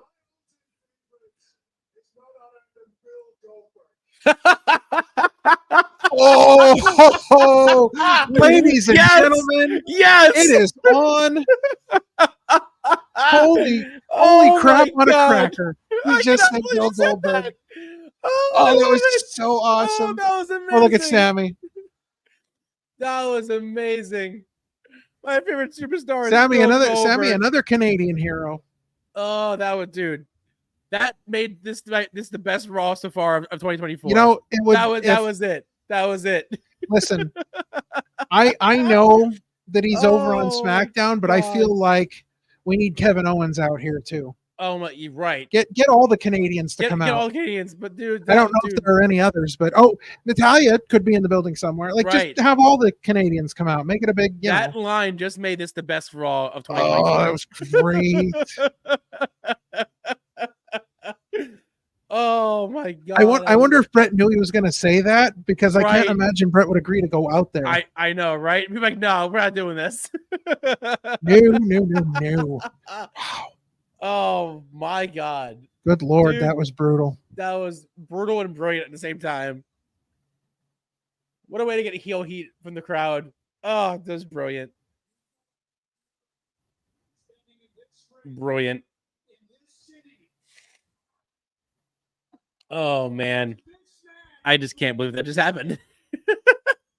All right. See, Henry said, Bravo might show up next. Oh, yeah. I'm not sure. I'm not sure he can get up from his recliner. Right. That's a brutal joke too. That was bad. That's bad. I shouldn't have said that. I'm looking at Goldberg's Twitter to see if he's said anything about that yet, but he hasn't. See if he saw it live. I'm sure he will see it. I'm sure he will. I'm sure he will. Oh man. Oh God. That's right. Oh, Gunther's getting choked up.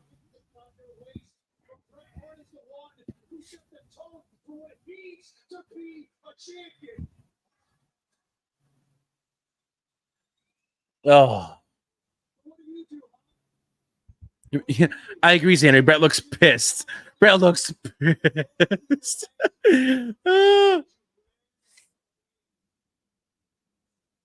This better be leading to something good. That's all I'm saying. I'm assuming they're going to announce the third match of Bad Blood, Zayn versus Gunther for the title.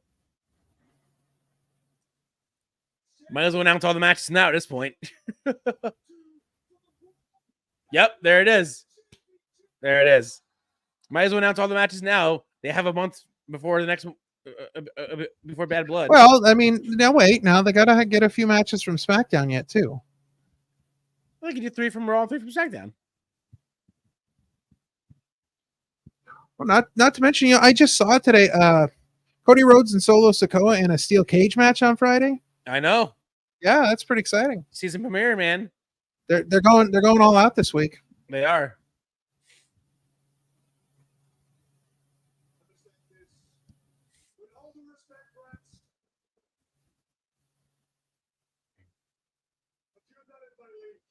Oh, not in my league. Oof.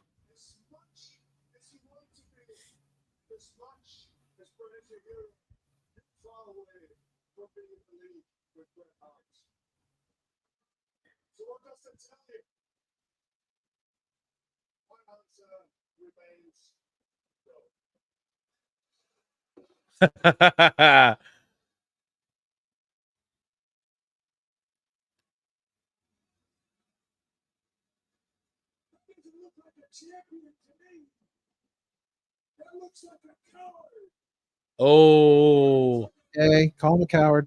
let's call him a coward now because he's so mad about the a dirty yellow coward, the worst kind.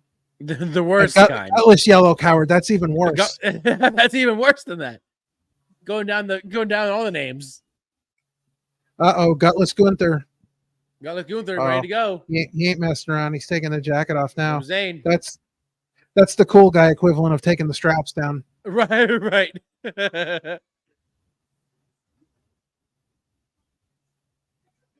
Chop him. Or don't.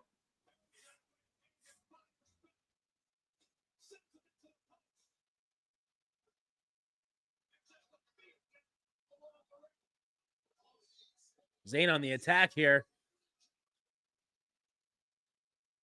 Brett can't do anything to help him because he just can't. All I can do is yell at him. Yeah, I saw on the internet today that Bret Hart was not medically cleared. I don't think he has been for a long time. He went through the complete battery of tests, and unfortunately, they did not medically clear him. They're like, you can't. I'm sorry, dude. You can't do it.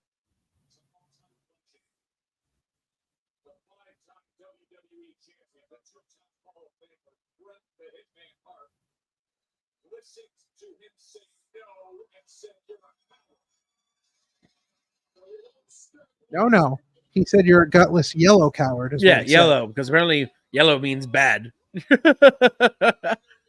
Well, in 1984, that was a pretty insane insult. Oh yeah? Yeah. Yellow gutless coward? The biggest insult of 1984, gutless yellow coward. Uh-oh. Pete Dunne.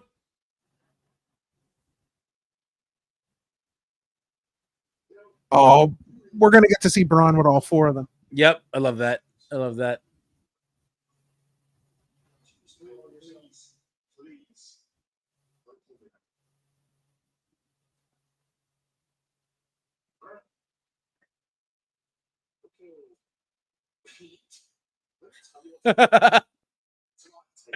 Braun's taking all the shots tonight.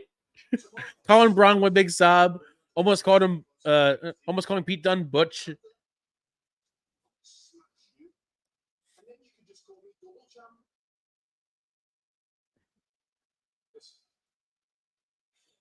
Double champ. What champ does he have right now? I think he was talking about the NXT title, so I think he might be going after the NXT title. Okay.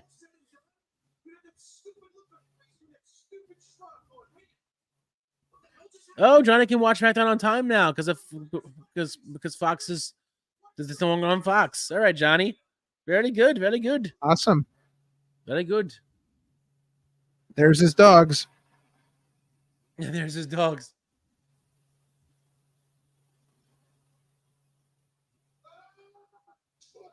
Jesus. All right, Sheamus. Wow. Holy crap. About time. Came out of freaking nowhere.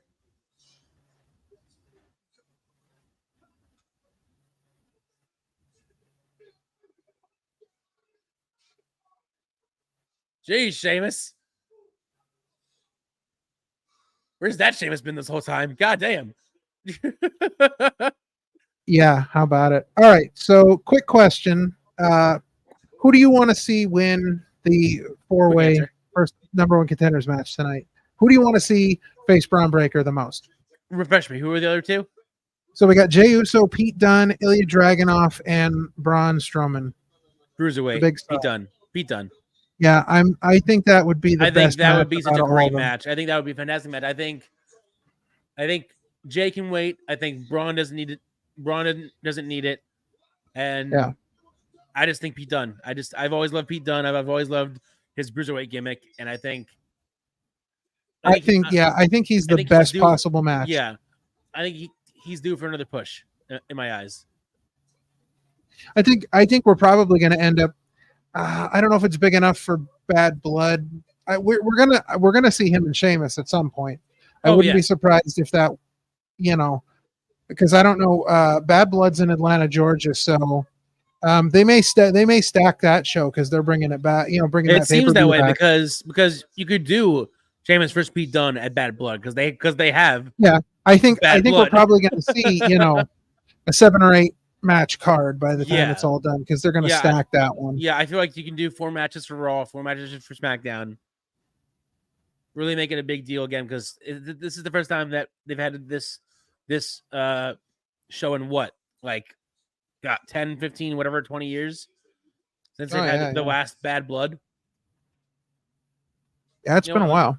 Let me get the crack research team on the case on that. So while you're doing that, I'll tell a quick Bret Hart Canada story. Do it.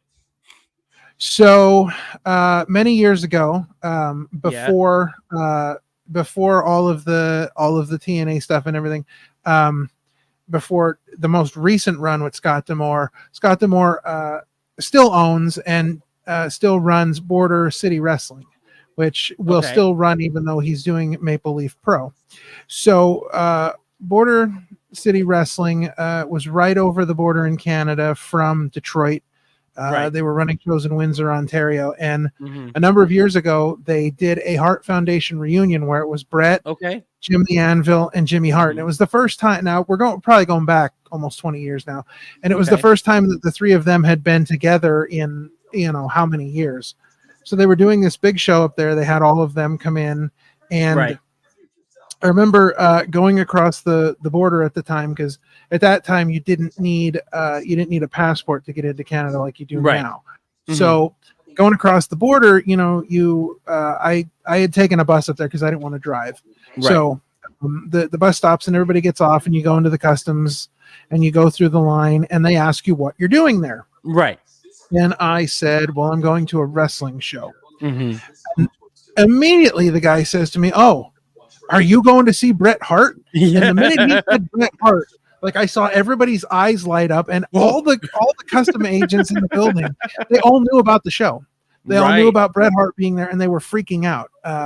They did like a major magazine in Canada. Did a poll one time about the most famous Canadians, and Bret was in the top 5.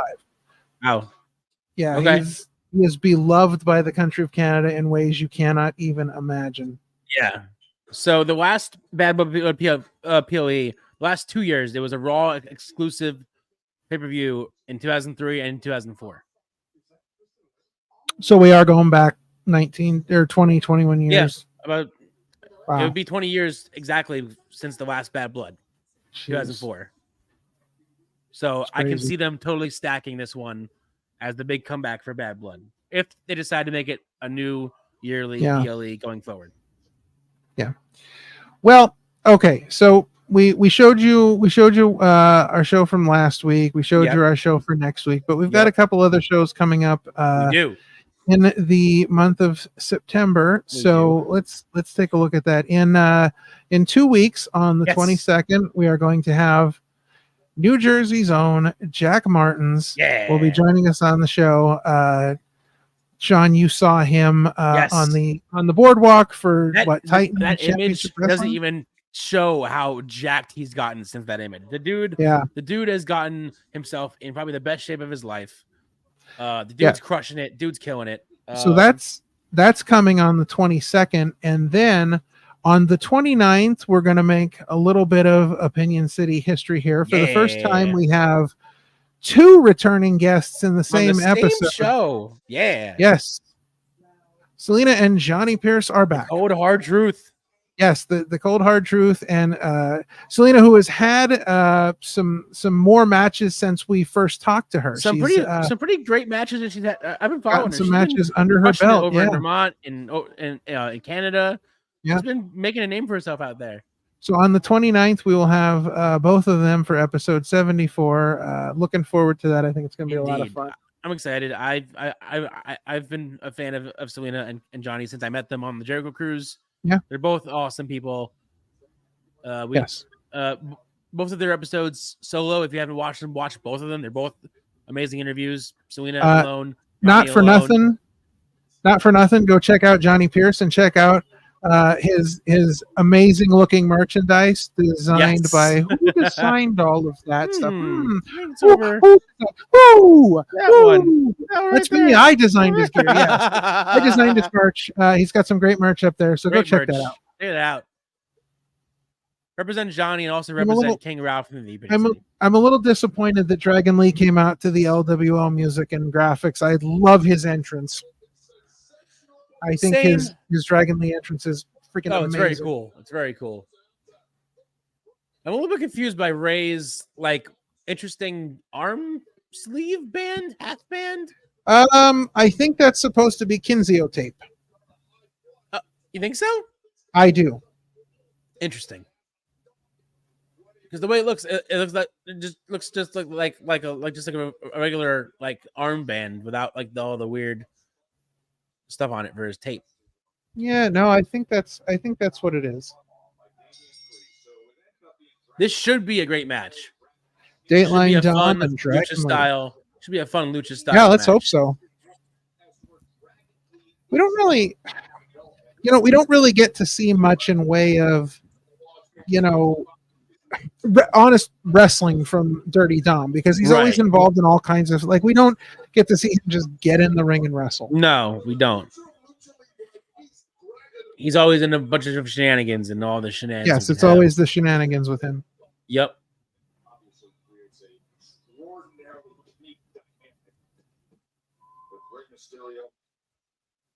Well, I'm going to take a quick potty break. So while I do that, you guys can have the King Ralph show. Ralph, take it away. It's time. Hello. All right. I don't exactly know what's going on with the LWO here. Wearing the red glasses and the one dude's got a hat. And I don't get the LWO at the moment. I understand bringing it back, and it was a big thing in WCW, and now you've got all these guys that kind of fit the aesthetic of it, but I don't feel like the LWO has done anything for anybody at this point. Being in the Judgment Day has elevated some of these guys in ways that might not have been elevated otherwise. Dom Mysterio, JD McDonough, there's a whole lot of things that being in the Judgment Day has done for them, but I don't see what being in the LWO has done for any of those people. So it is what it is. We're going to keep enjoying the match either way. Now that we're on commercial break, if you are enjoying the show, please hit that like button. If you haven't subscribed already, please hit that subscribe button so you don't miss anything going on here. Share us with your friends, bring a friend in. And if you really want to support us in some other ways, we have merch.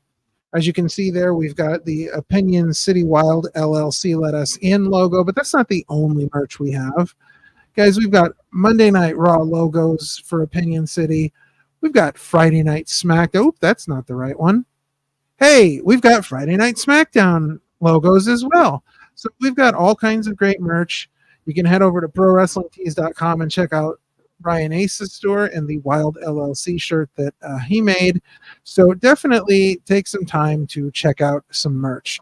So we're just about at the halfway point here for Monday Night Raw, just about in an hour and a half. That first hour, despite that first hour being commercial free, that first hour sort of blew right by. I mean, it was the matches were incredible to start off the show. Great tag team match from the women. We had the Wyatt Six and American Made in an absolute masterpiece of a match. Great way to start off the show for that first commercial free hour. But it flew by, and the show is just rolling along. Hopefully everybody out there is enjoying it. What's your favorite moment from Monday Night Raw so far? Tell us in the comments there. It's been a great show so far, and we've still got a lot of stuff to go tonight. We still have Drew McIntyre is going to be making an appearance to talk about his actions from last week. We still have that massive Fatal Four-way number one contenders match. And of course, don't forget, we've got the 6-woman tag with Pure Fusion Collective against Zelina Vega of the LWO, Lyra Valkyria, and that mystery partner who we still don't know who that is. So look who's back. Surprise. Hey, look, he came back. He didn't scare me. Hopefully he didn't scare you. No, I wasn't trying to scare you. And if I did, I'm sorry. No, you did not. That was very ill-advised. Very ill-advised. Yeah, so while you were gone, we didn't really talk about much. Well, we talked about it a little bit, but you talked about a little bit. Listen, I heard you. Yeah, I heard you a little bit. I heard you. You should stop listening. That's not fair. You're not allowed to. I'm not allowed to listen. I believe that was a mistake on your part. That was a mistake. Right. Yes, I believe that was a mistake. I believe. Yeah, I'm excited for the rest of the card. But they really front-loaded and loaded up this show, and I'm sure SmackDown's going to be the same. They're going to load up the show. NXT tomorrow is going to be crazy with the Jordan Grace Challenge, Julia's debut match. They're really this first week of USA. They're really going all out. Indeed, they're not pulling any punches this week. No, they are not messing around. Does this mean that it's also the season premiere of NXT too? I mean, I guess. I would guess so. Right. I would think that's how they would do it.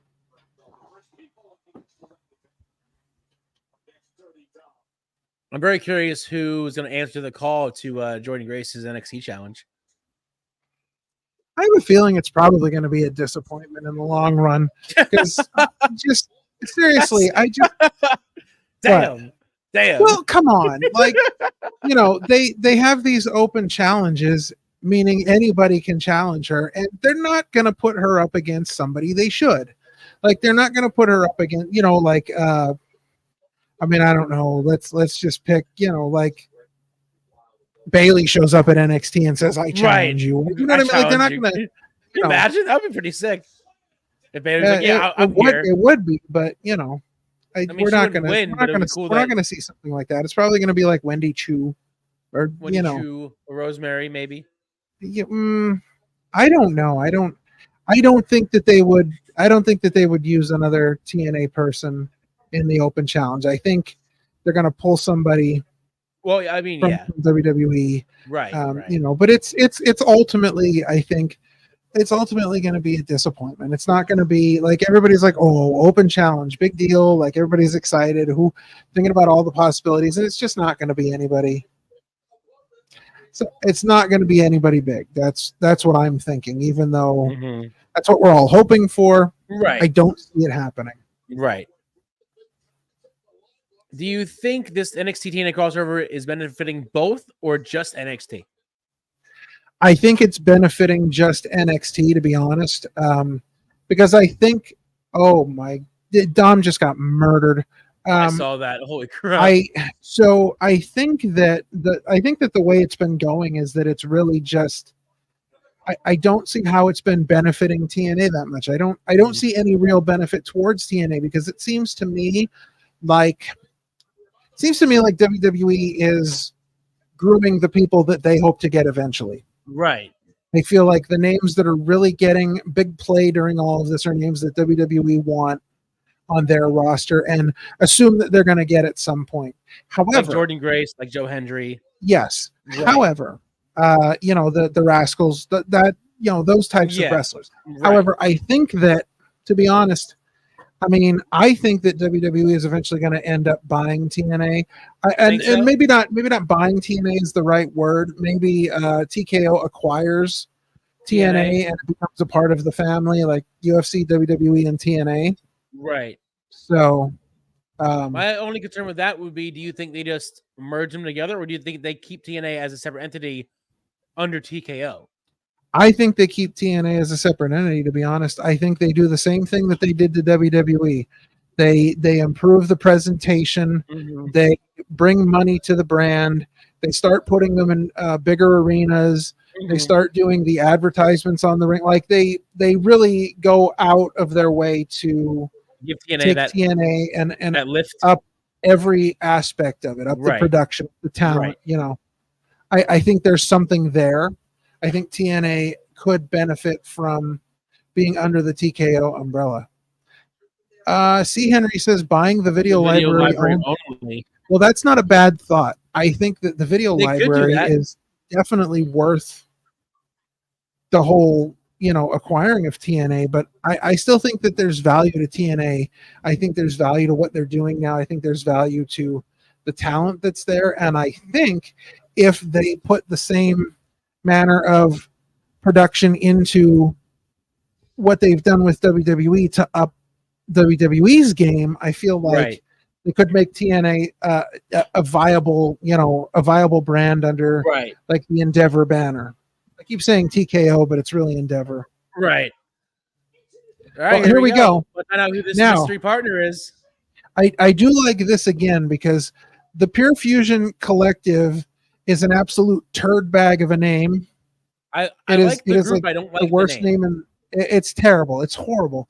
But I like the cohesiveness. I like that they're all in matching gear. Yep. I like that. I think that it's a very smart move. Yeah. I think that more teams should do that.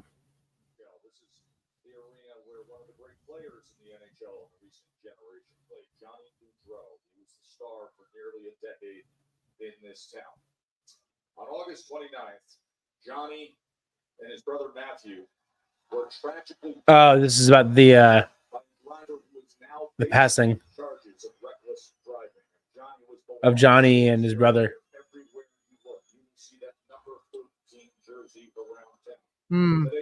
Yeah, that's such a sad story. Johnny says that if they do buy TNA, hopefully it's not an ECW or a WCW situation. And I think me and Ralph both agree. I don't think it will be that situation. Look at look at all the stuff outside. That's crazy cool. That's awesome. And you know what? Under Vince McMahon and the WWE banner, they never would have done this. No, I don't think so. I think you're right. I think this is a really cool moment for them, and that's just really cool. That's actually like that's props. That's really cool. Props to them. I love that for them.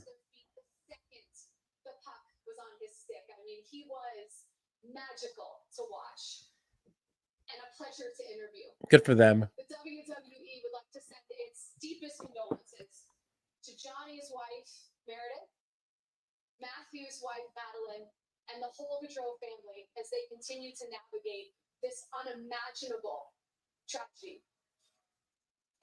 That's really cool. I really admire that. The entire sports world in both mourning and celebrating the life. Yeah, Senior, I agree. This is really cool.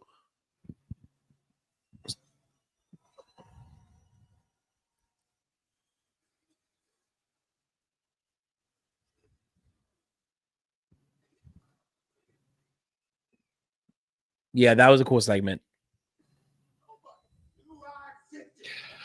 All right, another commercial break.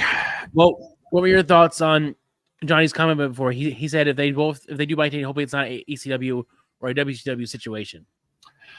Yeah, I don't think it will be. I think what'll happen is I think you'll see TNA as a separate brand. I think they will keep TNA as a separate brand, but I think you'll see more crossovers, and I think you'll see not just crossovers on NXT, but I think you'll see crossovers in the main roster of WWE, Raw, SmackDown, right? And I think you'll see bigger stars on TNA. I mean, look at what they're doing for the CW premieres of NXT. They're sending CM Punk and Randy Orton down there.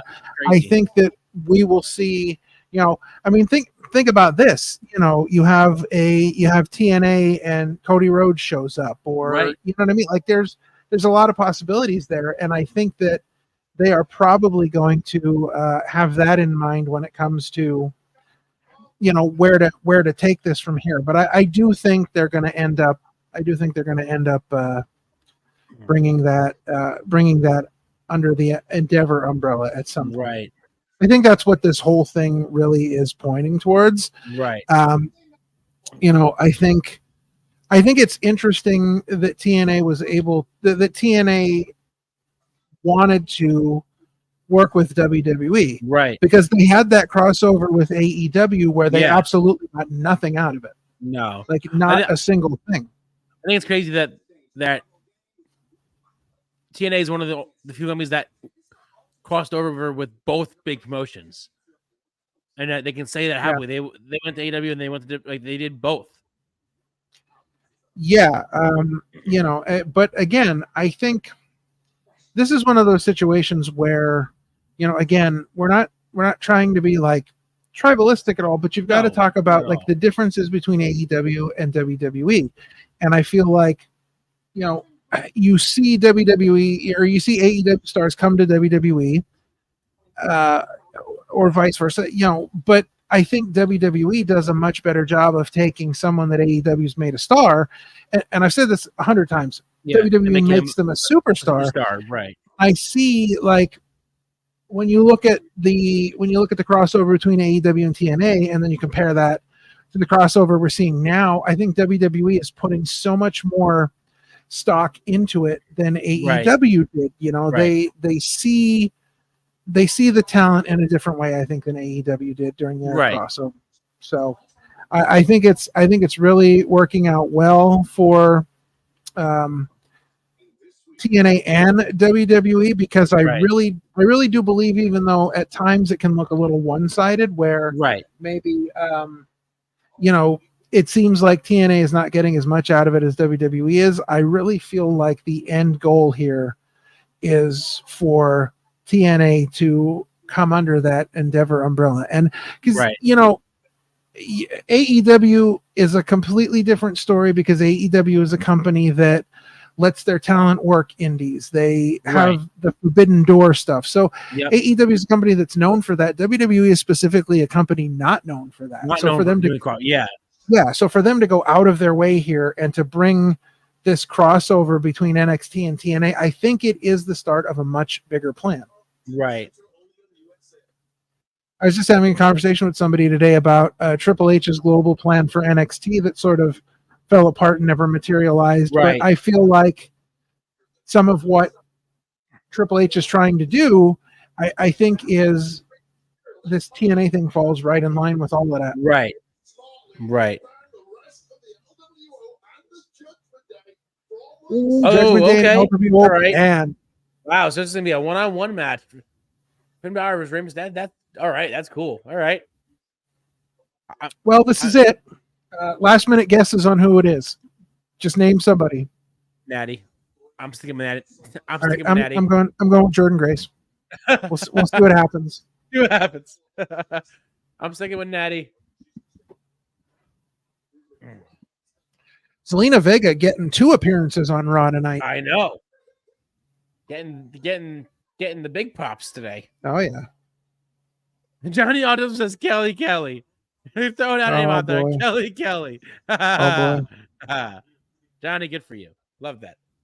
Love that for you. I don't think it's gonna be Kelly, but no. Love that you thought of her. No. Love that you thought of her.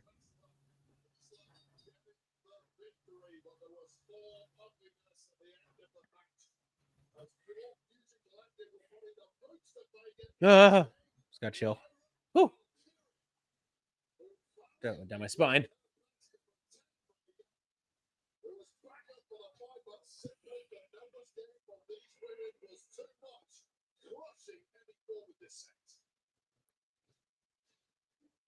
There's Bird Lady. Oh, it's Bird Lady time. Bird Lady. Or Becky Lynch, Johnny says. I don't think you bring her back on a Raw. I know it's the season premiere. I know it's supposed to be big, but I just don't think you bring her back on Raw. I think there's. Shut up. I'm glad that they interrupted her entrance. See, Henry says, I understand what you're saying, King, but I honestly believe that it's about the tape library and only showcasing certain talents that they want to sign. If this was 5 years ago, I'd agree with you. Mm-hmm. But I think things are different now. And right. it's not just Triple H's vision. It's right. a much larger vision with Endeavor involved. Yeah, it's the whole vision. Right. So I think that, they see the value in it more than just a tape library and a couple of wrestlers. I think they see the value in running the TNA brand as another brand, but who knows? Anything could happen. I'm certainly not saying it's out of the question. Winner, chicken dinner. It only made sense because they're in Canada. Well, bring back Natalia. You know what that means? That means that the open challenge tomorrow night's going to be just as much of a disappointment as this is.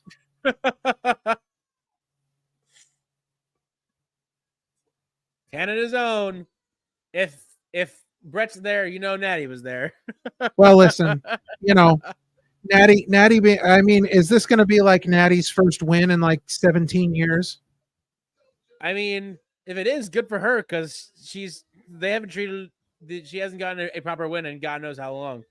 No, I mean, she spent most of her time with that, farting gimmick. You remember that when she was like farting in the ring? I do, and I felt so bad for her because she works. They don't. I'll give her credit where it's due. She works so hard and to stay on top and stay, in the game, and they just give her crap after crap after crap. Well, I don't know. I don't know. Like I have thoughts about Natalia, but I remember that you said for years how Natty was just underused, oh, that's for sure. I mean, she was underused. She was probably given the chance. She was probably one of the most, talented wrestlers on the roster, and they were just doing nothing with her. But, I don't know. These days she seems to be more interested in her Instagram than wrestling. Right. Ooh. Picture in picture. I don't have picture in picture. I do. I'm watching an amazing trailer for Agatha All Along. Oh, okay. Even better than the one I watched on YouTube. I'm excited for it. I think it's gonna be really, really, really, really good. I think it's gonna be very impressive. I'm excited. September 18th is a big day. That's when the 2 episodes of Agatha All Along come out. That's when the next WWE 2K24 DLC drops. Oh, let me see. I think soon we also get the first 2 episodes of the Penguin on Max, which I'm so excited for that too. That show's gonna be. I think that's gonna be a groundbreaking show. I can't wait for that show. I believe it's either the 18th or the 19th. They drop the first episode airs on the 19th of the Penguin. And then after that, it's every Sunday. The next Superstar pack that's dropping for WWE 2K24 is called the Global Superstars pack. It will include we got Jade Cargill, okay, Nia Jax, okay, Carlito, okay, Kairi Sane, okay, Lyra Valkyria, okay, Dragon Lee and his amazing entrance. Yes. And get this, Michelle McCool. Wow. That's a big one. See, that's a good pack. I'm excited for that. That's a good DLC pack. And to be honest, now that'll be the last pack we get until November, which will be the final pack, pack 5. Right. And that's the WCW pack. But that's a pretty good one. That's DDP, the Iron Sheik, Mr. Perfect, Great Muta, and Lex Luger. Nice. So even that's a great pack too. So I'm excited for that. Hell yeah. So yes, I've enjoyed every pack. Thursday. But the Pat McAfee pack. I didn't mind the Pat McAfee I don't pack. mind it. I just think that they could have had Pat and not his whole crew. Pat and other I mean, I guess. It is what it is. I mean, it's no worse than including, Post Malone. Right. So, and yes, Henry, that is Mark Calloway's wife. That is yes. indeed Mark Calloway's wife. Indeed. So, Mark. So Natalia, how about that? Yeah, call that one. Yeah. And the crowd goes mild. Actually they went hot. Well, of course they did, because I mean, you could have put in like the hot dog vendor who was born in Calgary out there, and they'd have gone nuts. Freaked out. No, hang on. Sean's broke. I'm broke. Hang on. Oh, you're I'm back. We're here. Oh boy. Oh, God. My. I don't know what happened there. Me either. I'm here. I'm back. Okay. We live. I don't know what happened, but I'm still here. Yeah. And we are back with 6 women tag action. With the surprising, unsurprising Natalia answering the challenge. Yeah. To the PFC. I'm sure she'll get the big win just because, oh boy, it's Canada, blah blah blah. It's Canada. They're in Canada. It's Canada for the win. I mean, it kind of makes me miss the old days where we know Natalia would take the loss because it's her hometown. Right. You know how they used to do that all the time. She could still lose because somebody backstage who we won't name thought it was funny that people lose in their hometown. So she could still lose in her hometown. She could. I mean, that's what I'd like to see. So I probably won't get it. They are trying to build this new team up, and yeah, I mean it's possible. To have them beat Natty in her hometown. Don't be scared of Natalia. Come on. Don't look scared. See, Henry says she hasn't won a match since Deadpool 1. Wow. I love how Wade Barrett said the crowd's going wild, and they showed a shot of the crowd behind the two of them, and not a single person was clapping or cheering at all. Like the first 30 rows were just asleep. Deadpool 1, I believe, came out in 2016. So if that's the case, wow.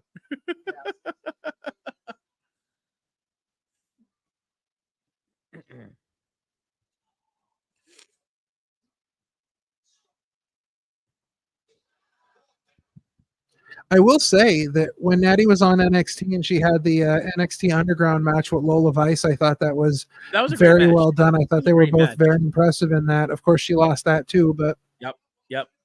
oh, maybe she'll be in the women's WWE Speed tournament. Right. She Could be. Could be. First ever women's speed champion. Yeah, because that Speed Championship does so much for your career. Look at Andrade, who's never been seen with the title anywhere. I know. They advertise it every week, but they basically ignore the fact that he's champion. Up and here goes the big win. All of them doing the sharpshooter. Well, only there's Daddy. Bret Hart when you need him. Right. I'm so proud of you. Come on out, Bret. You did so good. I love you. All right, Natty's first win, and God knows how long. Good job, Natty. Good job. Yeah. Good job.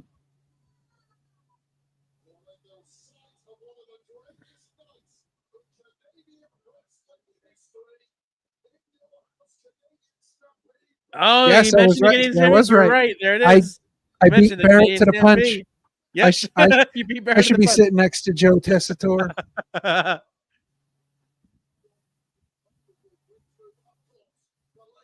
I feel like Wade's secretly watching Chillin with the OC while he's sitting next to Joe.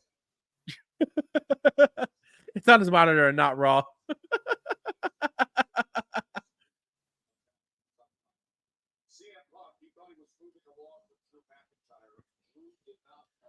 Sandy says she is happier than a pig in slop. Drew's ready for a fight. Look at him. Look at Drew. Look at Otis. Drew's like, no, bro. What are you doing? What the hell is this? What are you doing? What is that belt? Jeez. So, funny Wade Barrett story. Oh, here we go. My wife and I were walking from the car to Lincoln Financial Field for I believe it was night 1 of WrestleMania. Okay. And if you notice, you don't really see Wade Barrett anywhere around on any of the telecasts. Or like you don't Wade Barrett was kind of like absent during the 2 nights of WrestleMania. It was interesting because as we were walking by, we walked past a gate in the back where Wade Barrett was having trouble getting in because the guys at the gate didn't know who he was. Oh, and he's standing there, him and somebody else. I didn't recognize the other person, but the 2 of them were standing there in their like expensive looking nice suits, and they had like bags and everything else. And the guys at the gate had no idea who Wade Barrett was. That's hilarious. That's hilarious.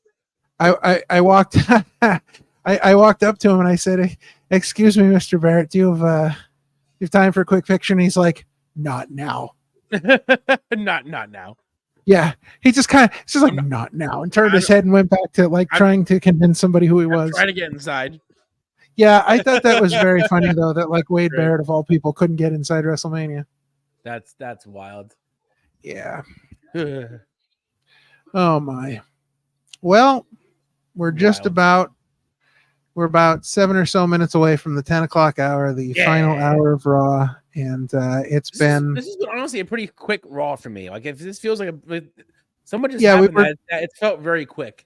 I was mentioning that even with the first hour being commercial free, it went by pretty quick. Yeah, it was just they stacked it up like Wyatt 6 match, then the women's tag title match. Yeah.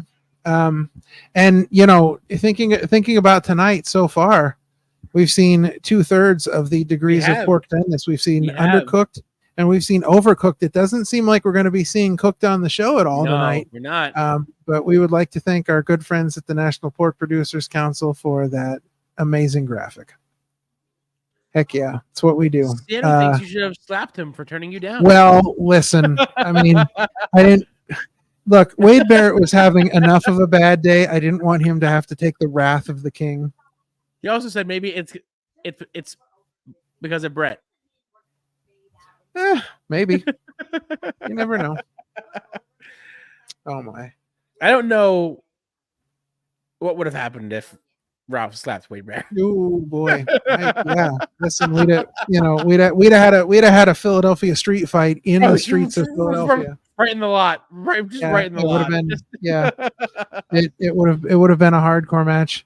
He would have dropped his bag, and the hardcore title would have fell out of it, and I would have called the referee out of nowhere. You would have grabbed it and ran for the title. Yep.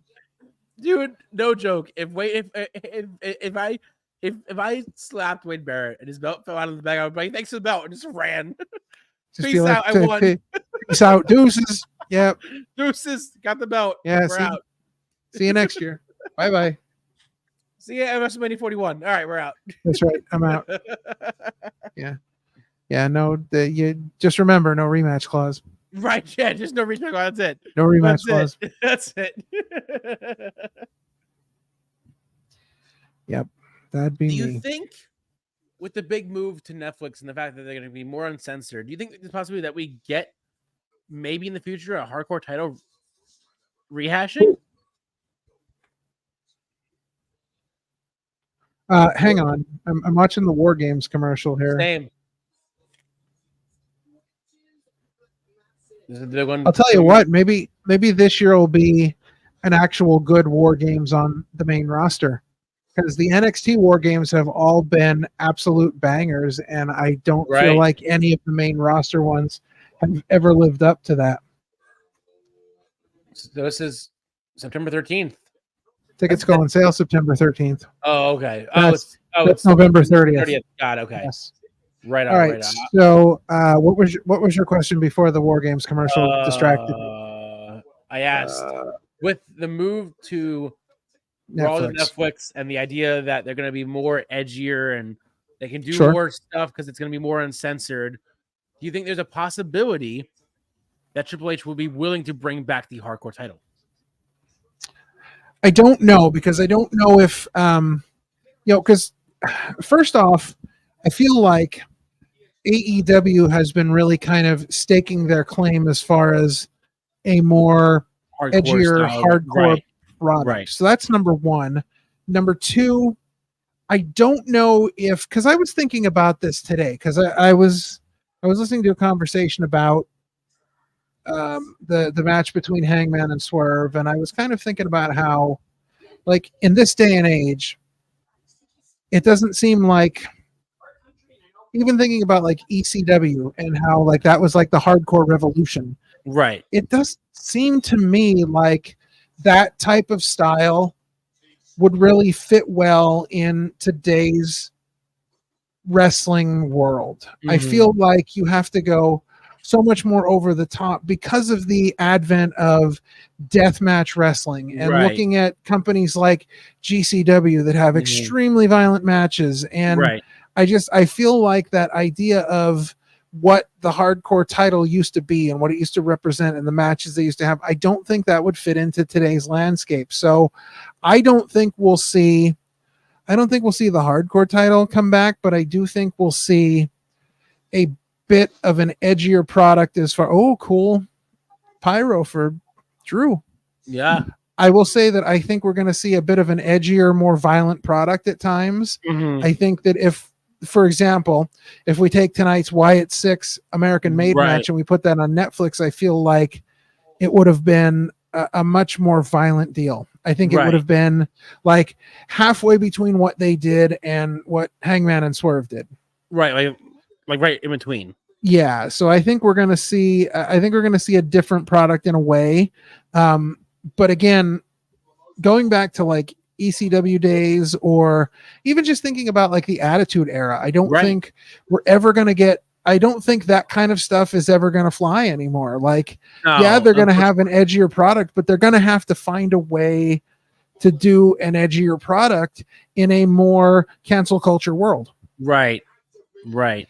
And I think that's going to be the interesting thing, to see how they actually take the WWE product and make it edgier while still, living in this, cancel culture world. Right. Johnny thinks it's going to be Bloodline versus Bloodline this year at Survivor Series. That's what they're aiming for. I have I have been calling that for for probably a year since now at least. since we started chilling with the OC. I've been Right. calling that, eventually that, Survivor Series is going to be Bloodline versus Bloodline somehow. And Sandy thinks Brett looks more and more like Stu. Wow, an interesting crowd for Drew McIntyre. The CM Punk chants are starting now, but before the CM Punk chants started, he was getting a nice little ovation. It seemed very split for him. Louder, chant his name. I'll join in. CM Punk, CM Punk, CM Punk. Drew's lost it. Is Punk gonna come down like the Spirit of 76 with bandages all over him? And Sandy says the most that I can see is something like the Ruthless Aggression era. No, because the Ruthless Aggression era to me wasn't edgy at all. It was like kind of, if you took like the PG era and turned it to like 8 or 9 maybe. Right. It was like yeah. Yeah, I don't think that was really that edgy. But I don't know. I mean, it's unfortunate, like I can't really kind of pinpoint what I think that edgier sort of programming is going to look like, but I think it's going to be something we haven't seen before. I think people are going to be really surprised about what happens during this Netflix era. Yeah. Johnny asks, why did everyone hate the bracelet? I liked it. I didn't hate the bracelet. I just thought it was kind of silly that this whole feud started, other than Punk screwing over Drew out of everything, basically, that it all ended up being about a bracelet. I thought it was funny that the person who made the bracelet for Punk posted on Twitter and posted a picture of them with Punk at a signing where they gave Punk the bracelet. And, they talked about how, like their 12-year-old self and their 24-year-old self was like overjoyed about, seeing the bracelet on TV. Right. And then Drew actually responded to this person's post and said, his blood is on your hands. And this person responded. Yeah, but this person responded back with 5 minutes, 46 seconds, which was the amount of time Drew held the belt at WrestleMania. Which I thought was hilarious. That's that genius. Drew got bested by somebody. I just thought it was great. Because he was being so clever, and then he just got smoked. Sandry adds that there was still blood in matches during that era. There was still blood, but it definitely wasn't as edgier as the Attitude Era. But I don't see blood as being that edgy. To me, that's not what. I don't think that's what the edginess really is in it. Because I mean, you can have blood now. I mean, we saw blood last week with Kairi Sane when she got dumped on the table. Oh, dude, that spot was brutal. Holy crap. That was bad. Her eye was scary looking. Yeah, the pictures afterwards were crazy. Dude. Uh-oh. Oh, here we go. Uh-oh. Oh, no. Are we going to see Wade Barrett back? Wade Barrett wants to wrestle again. Dude, I would be so down to have Drew versus Wade Barrett. I think that could be his next feud for a while. I would love to see Wade Barrett wrestle again and wrestle Drew. That would be great, honestly.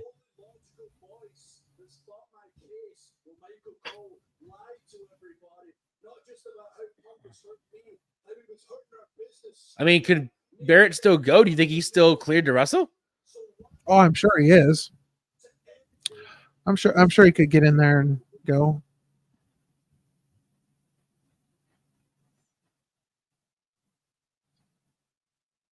I'm not angry with you, buddy. I'm just disappointed. Oh, that's the worst. Oh, there it is. Oh, man. That's the worst. Oh, I'm not mad. I'm just disappointed. That's the worst.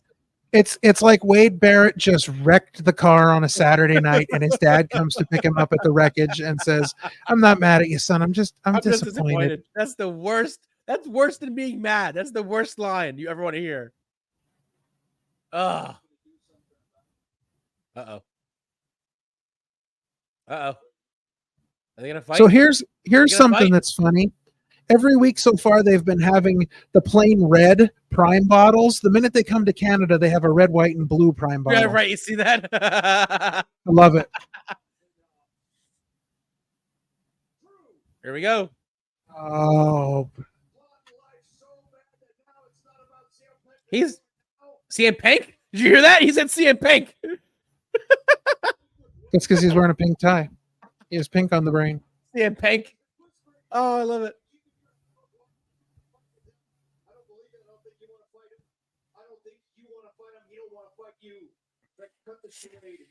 Just wait. I apologize for the interruption. Drew, if you would join me in the ring, I have some information you need to hear. Oh boy. Oh boy. This is probably be the fourth match that they're gonna announce for Raw. First blood match at Bad Blood. I'm calling it right now. Oh, dude. Yes. 100%. You sign me I've up. actually been thinking about that for a couple of weeks now. Yeah. Yes. That's where we might be going. I'd be so into that.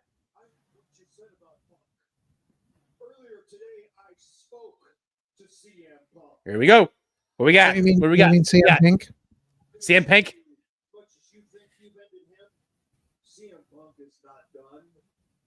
Specifically, Drew, CM Punk is not done with you. All right, what we got? Are we about to have our fourth Raw announcement match for Bad Blood already? I mean, they announced Gunther versus Sami Zayn, but I'm pretty sure they're going to announce Gunther versus Sami Zayn at some point. What if they go full Raw at Bad Blood? I mean, it was for the last 2 years. It was a Raw only show. I don't believe you.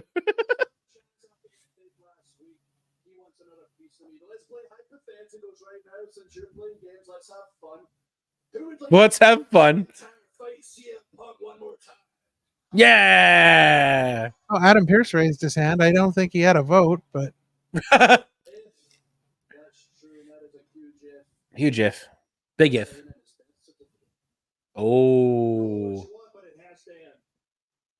After the strap match, Punk thought it was over. So did I.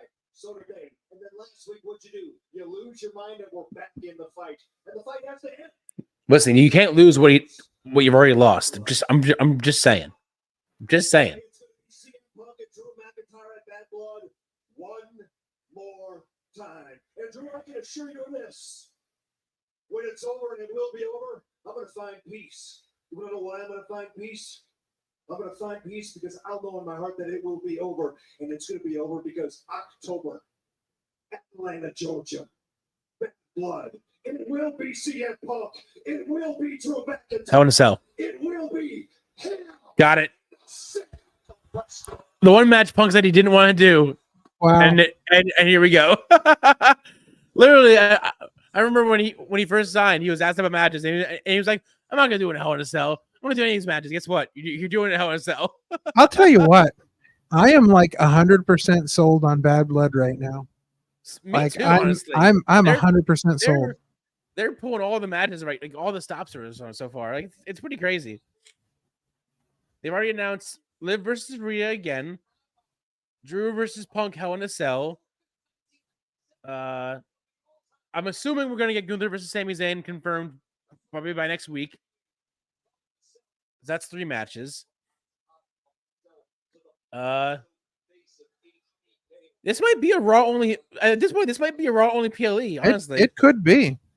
I mean, we'll find out Friday night for sure if they announce anything Friday night. But I mean, they have 3 hours. They have 3 hours to say something.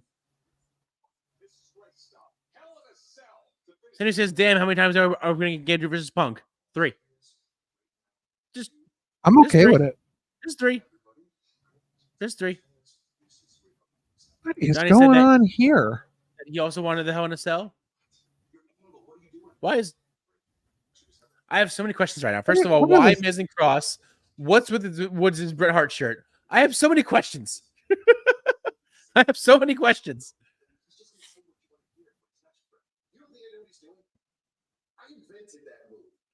Did you?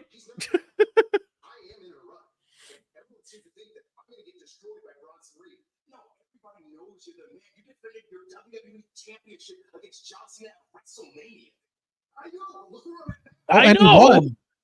Yeah. The match is bittersweet because he doesn't remember any of it.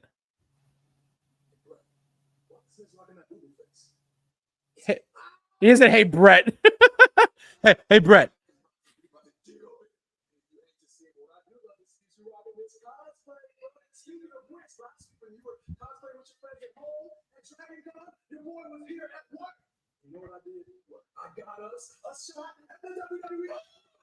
Oh boy. Singles championship, but tag team championship, that's more money in the West. And it means that we get to walk into our 10th anniversary this November. That's the best there is. The best there was. And the best there ever will. 10 years as a team, that's crazy. I think that's where we see the turn. I miss Odyssey Jones. He's gone now. Yeah. Fired. Straight up fired. I miss Boo Boo Face Woods. Straight up fired, bro. Oh, I Boo Boo Face. I know like Odyssey Jones. I Boo Boo Face. Johnny, I know he got straight up fired. He's fire, all right, man. He got straight up canned. Yeah. Straight up canned. He's fire like roasting s'mores. Yeah, he got fired. Not released. Fired. Like up next we got Balor versus Rey Mysterio. Oh boy. With both teams barred from ringside. Yeah, I don't think that's gonna stop anybody. Oh, right. No way.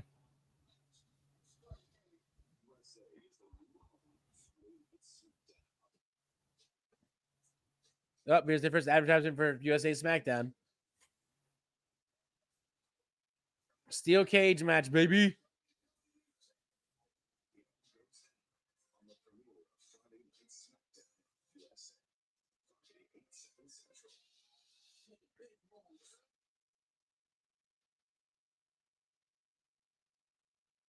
Oh, I enjoyed that whole entire thing until they had LA Knight at the end. Do you think they're gonna have a brand new set for SmackDown now that they're moving over to USA? Well, have you been reading the piles of rumors on the internet? I've heard rumors that they might be bringing back the classic fist. Yeah, the problem is, hopefully, if they're going to bring it back, they have to bring back the actual set, not just do like the stupid AR graphics on the screen. K to the PTV, what's up? Welcome. What's going on, buddy? Thanks for joining us. How did Brett do? Wants to know how Brett did. Well, Brett did all right. He took the Goldberg comment like a champ. Dude, that Goldberg comment was such a dude, seriously. Yeah. If there was any highlight of the night, it's not a match. It's that quote right there. Yes. Just agreed. That was insane. I did not think that they would go that far, but they went that far. Indeed.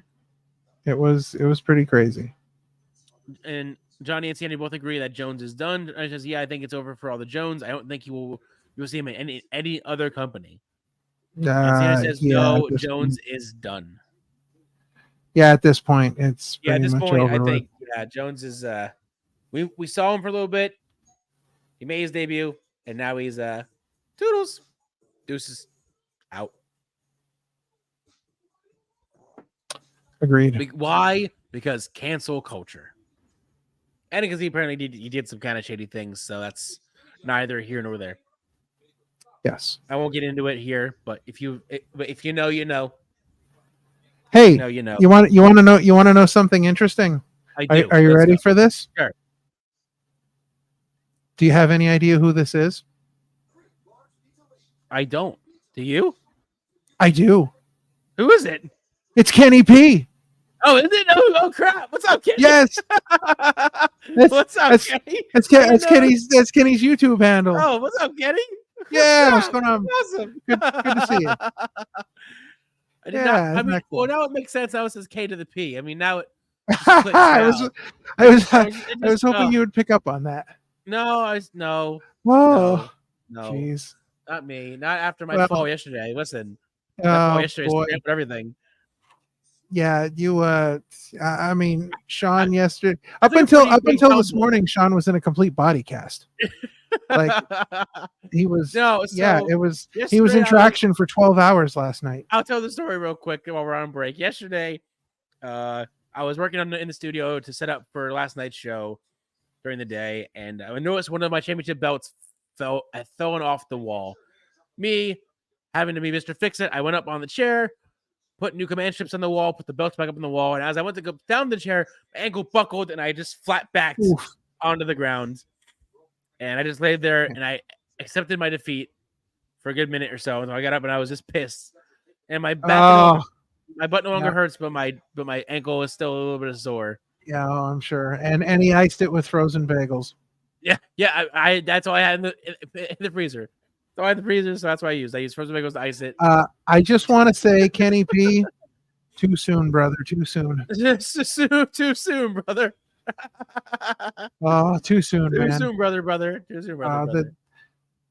No, the sting of the new day not happening is just what's too soon is that I've been trying to see Fu Manchu for a while now, and he still did not get a chance to see Fu Manchu as I saw that, yeah. Again. Kenny, one day, Kenny. So I'm sitting there in the living room, and I see that on Facebook, and I said to my wife, I'm like, Kenny posted this picture, that he was trying to see Fu Manchu and he didn't get to see them once again. And she's like, Fu Manchu, is that a country band? I'm like, no, God. That is not a country band. 2018, hasn't seen him since 2018. It's been that long. No, maybe they don't actually exist anymore. Maybe they're just like a figment of the imagination. Like every time you try to see them, they're just not there. They're like, nope, they're just not there. They're like John Cena. Every time you think you can see him, he's not there because because you can't. You just can't. The John Cena of the music world. Oh man, Kenny, good to see you. Happy that you're in the chat. I hope that you still had a good time with the show despite no Fu Manchu. I believe you did. I think you did. You also saw a clutch there, which that's pretty cool. So one of these days we'll get you to see Fu Manchu once again. Oh, look at that! They have a little graphic showing who's on Raw. That's pretty cool. And they're no longer called commentators; they're called analysts. You notice that? Listen, analysts. I hate to be the bearer of bad news, but the last time you and I were on Chillin with the OC together, that showed up on the screen, and I made mention about how awesome I thought that was. But yeah, they've been doing it for a couple of weeks now, I think. Yeah, and it's part of the overall like upgrade in packages. Right. So KP says they got 20 guys at the PC to take Ozzy Jones' place. It's gonna be okay. Listen, they got 20 guys at the PC that can fit an Odyssey Jones singlet together at the same time. Oh, geez. So tomorrow night, NXT Championship number contenders match, last man standing, Pete Dunne versus Trick Williams. Wow. Man, if I was going to be home tomorrow night, I might actually watch that. Unfortunately, I will not. Do you remember when Sunny used to charge fans to cuddle in bed with her and take a picture? I do not. I refuse to admit anything because I do remember. Here's the problem, though. I remember a lot of things that Sunny used to charge people money to do. A lot of things. And it got pretty creepy after a while. She was willing to do anything for that. Like it got crazy. I met her before a lot of that madness began, to be honest. Yeah. Was she nice before all the madness began? Yeah, I got a great Sunny story. All right, let's go. Hit it. So I was at a convention one time, and Sunny was there, and Brutus the Barber Beefcake shows up. Now, okay, it's the end of the convention. Everything is no. I didn't pay anything. Don't no. No. Listen, I paid to get an autograph and a picture with her at a convention, and that is it. Yeah, so, that's it. Anyways, we're at the end of the convention, and Brutus the Barber Beefcake comes walking and he's got like a box full of his merch and stuff. So he sets up at a table, and he's there for the last, I don't know, 10 minutes of the convention. Right. So Sonny is talking to him, and she finds out that he on his way there, I guess he had lost his driver's license. Oh geez. So oh no. Now this was in Jersey, and he was concerned about having to drive home without his license. Right. So Sonny says, well, hold on, come over here. She's like, I met this guy in my line today. Here she met a state trooper from New Jersey in her line, and he was still there at the convention. Okay. And she took Brutus Beefcake over there, and she told the state trooper what was going on, and said, he's obviously, he knew who Brutus the Barber Beefcake was, and she was like, is there anything you can do? Can you help him out? So this state trooper then pulled a card out of his pocket and handed it to Brutus the Barber Beefcake, and he said, listen, if you get pulled over anywhere, he said, you hand him this card and you'll be fine. Ah, okay. That is a common thing among state troopers. They have, because I have one from a state trooper in New Jersey somewhere. I have one as well. I have a gold PBA card that I got from my ex-wife. No shout outs to her ever. But I do think I still have the gold plated card that's still in its sleeve. If I get it out with one hand, I can get it out. There it is. Bam. Name on it all. Yeah. Very nice. Family member. Nice. Yeah. I used to have neighbors who the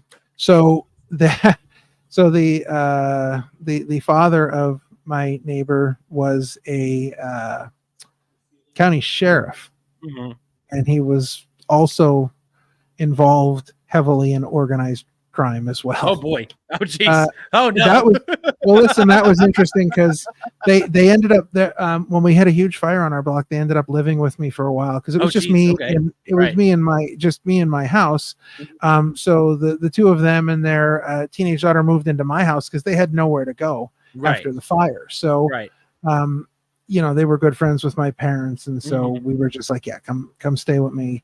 And so said county sheriff / organized crime boss came to my house one time for dinner, which was a huge thing for me because I had just recently gotten HBO, and I believe it was the 4th season of The Sopranos was starting. So I went and I rented the first 3 seasons on DVD and binged them in like a week. Because that's one of those shows that you have to watch from the beginning or you'll have no idea what's going on. Right. You can't just go into those. Right. So I was so excited to have like someone involved in organized crime having dinner at my house. Right. I was freaking out. It was amazing. I'm sure you're freaking out. I was. But going back to Kenny, he said that Clutch played Blast Tyrant album in full and it rocked hard. Oh, wow. Bros. That's awesome. Yeah.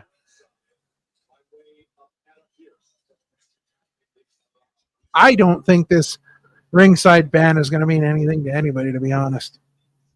Or it might be post-match that they come down and brawl. Right.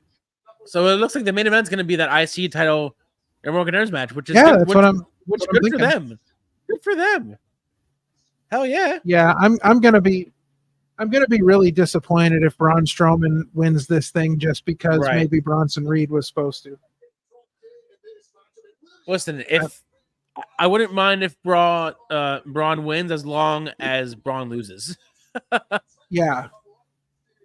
So I did hear about this, and I don't know if it's going to be wrestling or just another thing, but apparently AEW is thinking about doing a show called Shockwave, and it might be on Fox, not TBS or TNT. But apparently, supposedly they're making a new show called Shockwave, and it might be on Fox. I don't know. I don't think it's a good idea. I think that I think if they want, honestly, I think it's going to be too much. I think if they want black screens and censorship, sure, go to Fox. Well, but the other thing too, though, So if I'm AEW, what I do is if I'm going to get this show on Fox, I'm sure Fox is going to want to do like some, because what nights are left? Monday, and they're not going to go against Raw. No. And Tuesday and Thursday. So if I'm Fox, I'm going to want a much better day for that show to happen. And I mean, I would say get rid of Rampage and then just do Shockwave. Well, if that's the case, because no one, or they won't do it, but get rid of Rampage and Collision and just do Shockwave and Dynamite. No, what I think they should do is I think they should bring Shockwave to Friday nights. I think they should move Rampage to another night, but make Rampage Ring of Honor and take Ring of Honor out from the paywall. Oh, okay. Now, I'd watch more of Ring of Honor if I didn't have to pay for it, to be honest. Now, are you saying that you would want them to compete against SmackDown? Same time slot? I think that's a better choice. I don't see Fox picking up that show unless they get it in like prime time on a Friday night. I really don't. I think they're going to want to fill that spot from SmackDown. And I think that, I think they would. I think Fox would put that up. If Fox is really serious about this, I think they'd put it up against SmackDown. Right. I missed what happened, but I'm assuming that it ended in a DQ. Yeah, because he had him wrapped up in some weird octopus sharpshooter thing in the ropes. Oh, Jesus. Oh, damn. Almost broke the screen. Crazy.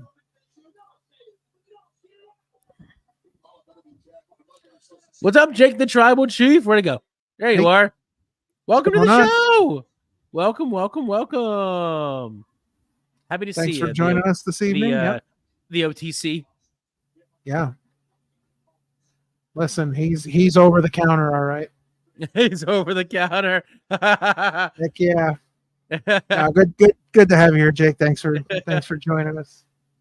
Johnny is on your side. He said I would probably watch ROH if it was on regular TV and I don't have to pay for it. Yep. I think a lot of people would. Yeah.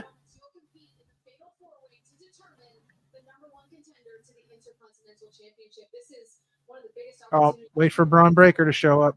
Yep. Number 3. Almost missed this opportunity because of the Judgment Day. But thanks to Rhea and Damien, I had a fair shot and I advanced. But now facing Jay, Braun Strowman, and Pete, I really need to dig deep to just survive.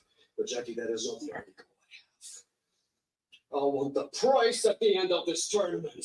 A shot at the Intercontinental Championship and a chance to settle unfinished business with Braun Breaker after all that gone on between. There he is. Say his name and he appears. And no, it's not Joe Hendry. I've already beat you. But if you want, you can win tonight. Then I'll beat you again. I love the way, Braun. That was good. There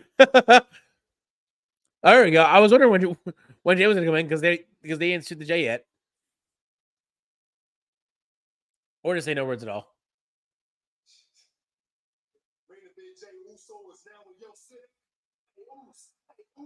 Please, hit my music. Oh yeah. Last week I put the Lucio eating with the crowd member. What an embarrassment. What's he gonna do this week? Yeet is beat. To you, I know. You are of the no yeet crew. Listen, Jey Uso has done absolutely nothing since leaving the Bloodline. Absolutely nothing. And he calls himself Main Event Jey Uso, and he's nowhere near the main event at all. This is the main event. What do you mean? The main event is the world title picture. Then why does he call himself the main event when he doesn't even wrestle on a show? He just shows up and talks. He's just right now in a world with the fantasy title. What are you talking about? I'm talking about he's nowhere near the world title picture, and that's the main Yeah, event. So the as a singles wrestler, he's a joke. He needs his brother to do anything of any importance. I don't know about all that crap. Listen, I he's not in the world title picture, so he's no main event to me.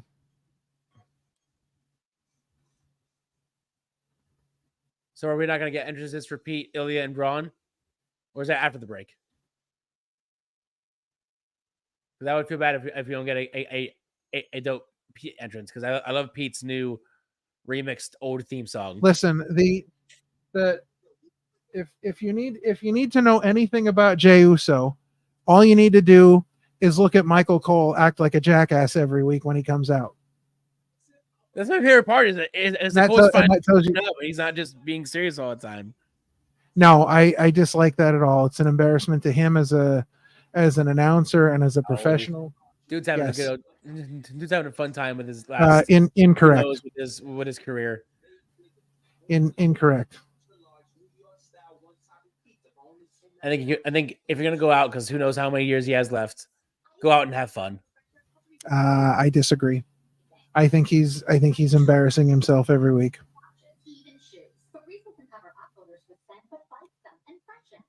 I wish, but Henry asks, have you guys ever let any indie talent stay over at your place after a show and fed them too? I wish.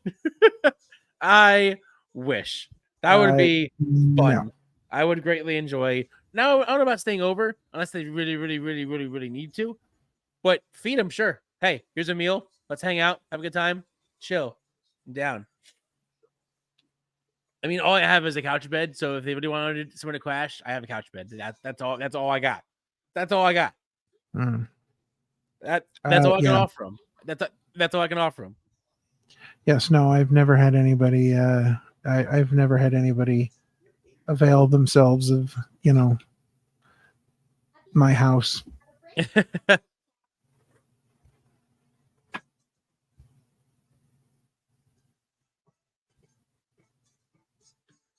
But it has been cool to be like welcomed by them. I'll say that, like going to shows and they all just like, hey, I'm like, hey, what's up? That's fun. I enjoy that. I enjoy the fact that the amount of times that we've seen Ultimo Land, it's become tradition that me and him have to hug when I see him. It's become every time I see him. Sandy wants to know if you would let them stay over. I mean, if they had nowhere else to go, I'm sure I would, be like, hey, but it's not, I'm married now, and it's a little different having. Well, it's a little different having house guests when you're married than when you're single. So, like, I lived in a half double before, and I had like, what's a half double? So you know what row homes are? Like all the houses connected in a row. Oh! Well, now they say, yeah, sure. I get it. So every section of row homes, you have two houses that are usually basically the same thing, just like opposite. So like if you're looking at the two houses, the one on the right would have like stairs going up this side and like the outside of the house, and then the other row home would be like a mirrored version of that house. Right, so a half double is one of those single houses in a row home. Okay. So I lived in a half double, and I had it was a 3-bedroom. So, and then I had a pull-out couch in a living room as well. So, I mean, it's not like there wasn't room if there was ever, if somebody ever got stuck or whatever. Right. But in any instance, I mean, nowadays, again, it's a little different when you're married, and depending, and I think these days, depending on who it was, my wife would be okay with it. You know what I mean? Right. Like if it was, somebody out of the blue that I didn't really know that well, or like, somebody said, hey, this person needs a place to crash for the night or whatever. I mean, I get that, but I think certain people, my wife would be more okay with than others. Yo, all I'm going to say is if by some miracle chance, once in a lifetime opportunity, Orange Cassidy offered you to stay at your place, I'm sure Sonya would be like, yes, in a heartbeat. Yeah. She's Orange Cassidy, yes. I think I think certain wrestlers would be okay. Certain wrestlers it would be like meh.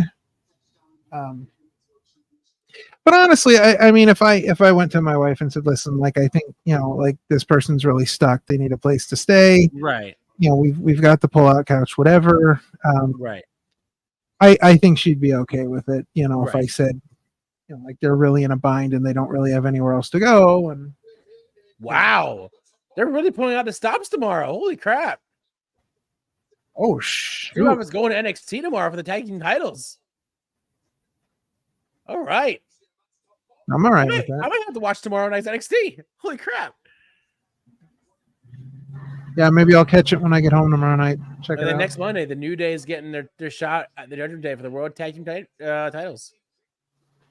I don't know. That looks like 2/3 of the New Day to me. And then CM Punk returns next Monday night on Raw.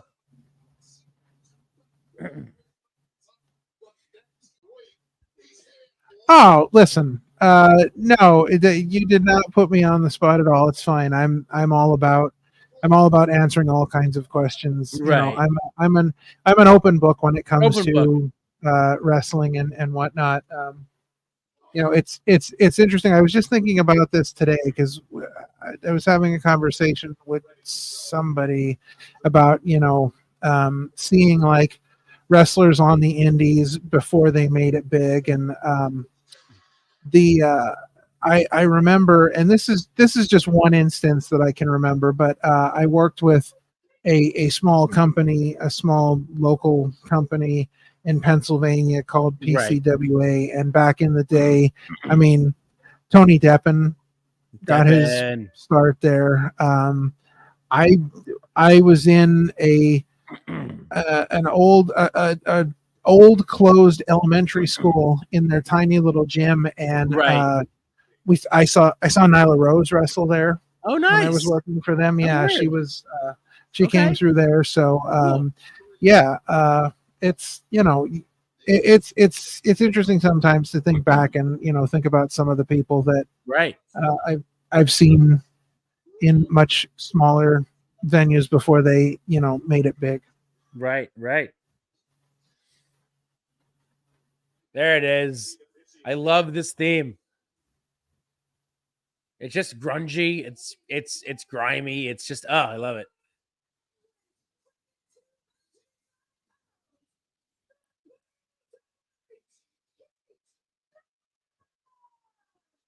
I'm just so happy that he's just back. Like Pete Dunne is who Pete Dunne should have been before they changed him to Butch. Samantha Irvin doing her best English accent as she says, "Birmingham, England." Yes. Sandy says the Prophet's still gonna lose. Oh, we know that. I mean, probably, but it'll still be a good match. Or they win and they actually do what they they've had it happen before where a main roster guy has won an NXT title. So, hell, before Dolph Ziggler left for TNA, Dolph Ziggler won the NXT championship. It happened. So, stranger things have happened in this world of wrestling that we all watch together and enjoy. All right. I'm pulling for Pete Dunne, but the more you say the whole Bronson Reed replacement, I feel like Braun Strowman's going to win this match. Well, and as long as Braun beats Braun, like Braun Breaker beats Braun Strowman, I'd be happy. I would not be happy either way. If Braun Strowman wins this match, I'm going to leave the studio, leave the show, and have one big sob. Have one big sob. Listen, Braun said it too. Braun said one big sob. Yeah, he called him a big sob. Yep.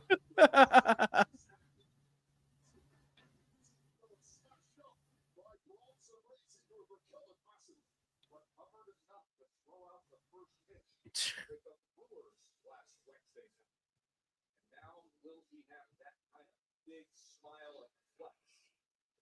At the conclusion of this, it's the Fatal 4-Way. Here we go for a chance to get to the balance. Braun Breaker and fight for the Intercontinental Championship. We need a number one contender again tonight. Braun Strowman. Do we need one or do we want one? That's the real question.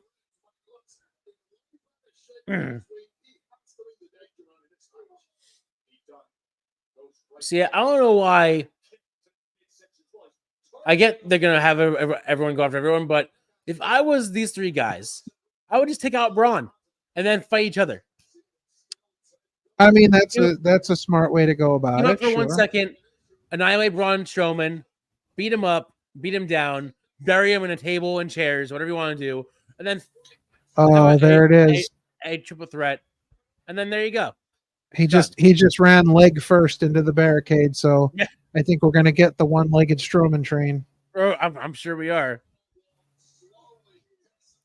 Sanders says, "Remember when Braun Strowman used to wrestle in skinny jeans?" No, I don't know if I remember that or not. I mean, I know right now he's wearing, Matt Hardy V1 pants. Right. And when he runs, he looks like he took a V2 in his V1. I think that's why you messed up saying V1 and during John Alba's interview, because you got so caught up in the whole OC V2 and the V1. I don't, yeah. Too funny. Good times.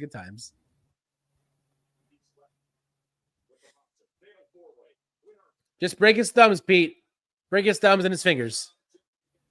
There you go. He's got to break his fingers.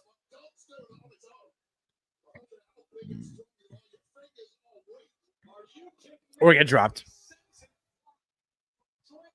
There you go. Wade Barrett said the same thing, that they should be ganging up on this big monster. That's what I'm saying. I don't know why people are cheering for Strowman. If you have one big guy with three little guys, as soon as you start saying, all right, let's do this real quick. Let's team up. Let's beat the holy crap out of this big dude. Get him out of here. And then we'll all face each other. And we'll all have a clean, even match. Yeah. Easy, simple, done. Braun Strowman looks like he's controlling his own narrative. Oh, wow. Look at that throwback. he should have. Wow. They should have. That was like one of the worst things. Is that thing still around? Or no, because has that been dead? No, I think it's dead now. Because after Strowman left, when he got re-signed by WWE, and I think EC3 just gave up on it. Well, he's not wrestling for NWA and every other promotion. Well, I think he just gave up on the whole thing. Yeah, it was ill-advised from the beginning. He was trying to be edgy and be different, and it was. Yeah, there's being different, and then there's just being weird, and I don't think people ever really got the whole thing. Sammy thinks this second one has been underwhelming for Braun Strowman, and I can agree to that. I don't see why WWE brought him back. I don't get it, because they're not really. I don't know. They're not really doing anything really with him. He's just kind of They're one big guy that they have left. I mean, COVID's the only reason he's in this match. Yeah, COVID's the only reason he's in this match to begin with. Yeah, because Bronson Reed. I feel like Bronson would have won had it not been for COVID. Yeah. COVID said, "No, it's not your time." I'd have been okay with that. Same, dude. I've been loving this whole Bronson Reed squashing everybody, and even that huge car sell, that was awesome to me. So, like, unfortunately, COVID said no, but yeah, if it wasn't for getting sick, I think this would have been his match to win. And then when we would have saw, I think, a great IC match at Bad Blood with Braun Breaker versus Bronson Reed. A lot of bronze all of a sudden. Braun Strowman, Braun Breaker, Bronson Reed. A lot of bronze. Yeah. So I was just thinking about this now while we were talking about all the bronze stuff. All the bronze. I think that eventually what's going to happen is I think American Made's going to SmackDown. Oh, you think so? I think what's going to happen is no matter what they do, they're not going to be able to get rid of the Wyatt Six following them around. And even if they there's no conceivable situation where the Wyatt Six and American Made are still on Raw, still wrestling, still doing their thing, and like the Wyatt Six isn't still going after American Made. Like, right. I think it's gonna after their last match, Chad wasn't done with them. Wyatt Six beat him. Well, no, because I'm not done with you guys. Well, yeah, but I mean, there's no way that like American Made is going to eventually get to the point where they're like, there's nothing we can do to stop these guys, right? And so what's going to be their recourse? Well, if the Wyatt Six continue to come after them, I mean, if the Wyatt Six hasn't completely destroyed American Made, then why would the Wyatt Six stop doing what they're doing? You know what I'm saying? So it's like, I think they're going to have to go to SmackDown to get away from the Wyatt Six. Right. But I think plus it would freshen things up a little bit for American Made. You know what I mean? It'd give them all new feuds. It would freshen things up a little bit on SmackDown as well, like get some new faces on there. Yeah. Not that they necessarily need freshening up, but it's always nice to have, different people, different feuds. Right.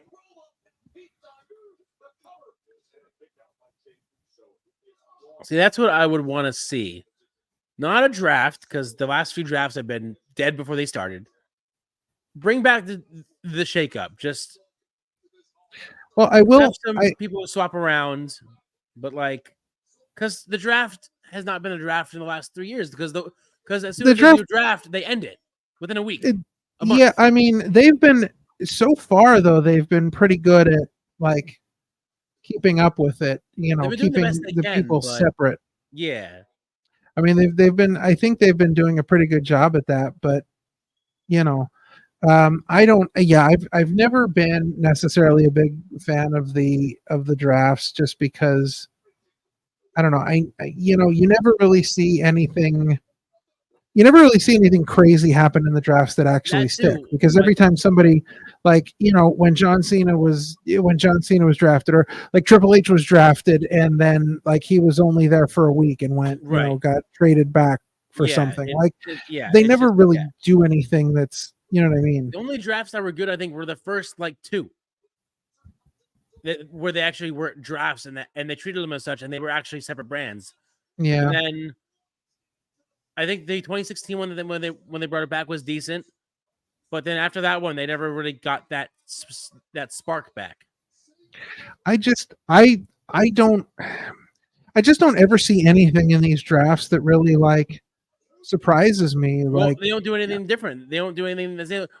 Remember, what was it, last year or maybe 2 years ago, where Triple H made his whole speech about, anything can happen, teams will split up, brands will split up, and then nothing happened. No teams split up. And nothing happened. Tag teams actually got drafted together during that draft. It's like, why tease that and then not do it? Yeah, I mean, I want to see actual crazy things happen and be held to. Like they have a draft, group splitting up. I want to see they send half of the bloodline to Raw and the other half stays on SmackDown. Like I want to see stuff like that. First, maybe it was 02 or 03 where they split up the Dudley Boys. Like they did something huge. Oh yeah, because that's when he became Reverend Devon, and that's when we first got Deacon Batista. Yeah, they actually did something big, and they split up a well-known team. Bully Ray went on his singles run. He had he had a pretty decent singles run after that. The Reverend Devon thing didn't really go anywhere. It didn't, but out of it we got Batista. So yay. Well, no, I mean, for better or for worse, we got Batista. But then I think the biggest shakeup that they ever did that really ended up becoming, something major was when they split up The Miz and John Morrison. Right. Then the Miz started his singles run, and we all know where The Miz is at now, and what he's been able to accomplish. But and then John Morrison eventually just disappeared. Yeah. Like that was like the kiss of death for him. But he was just gone. Yeah. But like, yeah, like the original draft, they actually went and did crazy things. They're like, hey, yeah, the Dudleys, not anymore. You're out. I just specifically remember because during the original drafts, apparently the wrestlers did not know where they were going. They weren't told. Yeah. And I remember, I think Taker was moved, and his face was just like he was so mad that he got moved that he just walked out of he just walked out of the room. Oh yeah, Like, I'm done. Yeah, I'm out. Like he was like legit pissed off that he got drafted. Like. Yeah, well, I mean, it becomes a very big change now because like your entire week is thrown to pieces because now you're traveling for Friday nights, you're going to different house shows, it changes everything up. Yeah, so I mean, I get right. that. Yeah. Well, yeah, those days were fun, and then since then it's just been, hey, let's bring a draft back, and then a month later, not do it anymore. Just throw it out the window. What drafts? Or do like they did before the draft. Just have them all just be on the same shows and do, because I miss the old school days where whatever happened on Raw, you had to wait to watch on Friday. Whatever happened on Friday, you had to wait to watch back on Raw. Like you had to watch one to watch the other, right? Like you would have to watch them in tandem. Now it's just, you have two separate shows, two separate stories. Yeah, but the problem with that is stacked, but well, that's the problem. You have too many guys, and so now if you go back to doing where everybody was just one big roster, you're going to have a whole mess full of guys that you're never going to see on TV again because you're only going to have room for so much for so much talent to be really kind of focused on TV. So you're going to lose a lot of guys in the shuffle, I think. But I mean, it was definitely a different time. Do you remember I think like the OG SmackDown 6, like where they had like the big 6. Yeah. Who do you think nowadays in the modern era would be the current SmackDown 6? Oh boy. That's interesting. If it was your choice, it doesn't have to be what they are now. If it was your choice, if it was your pick to be like the SmackDown 6, who would you pick? Let's see. So let me take a look here.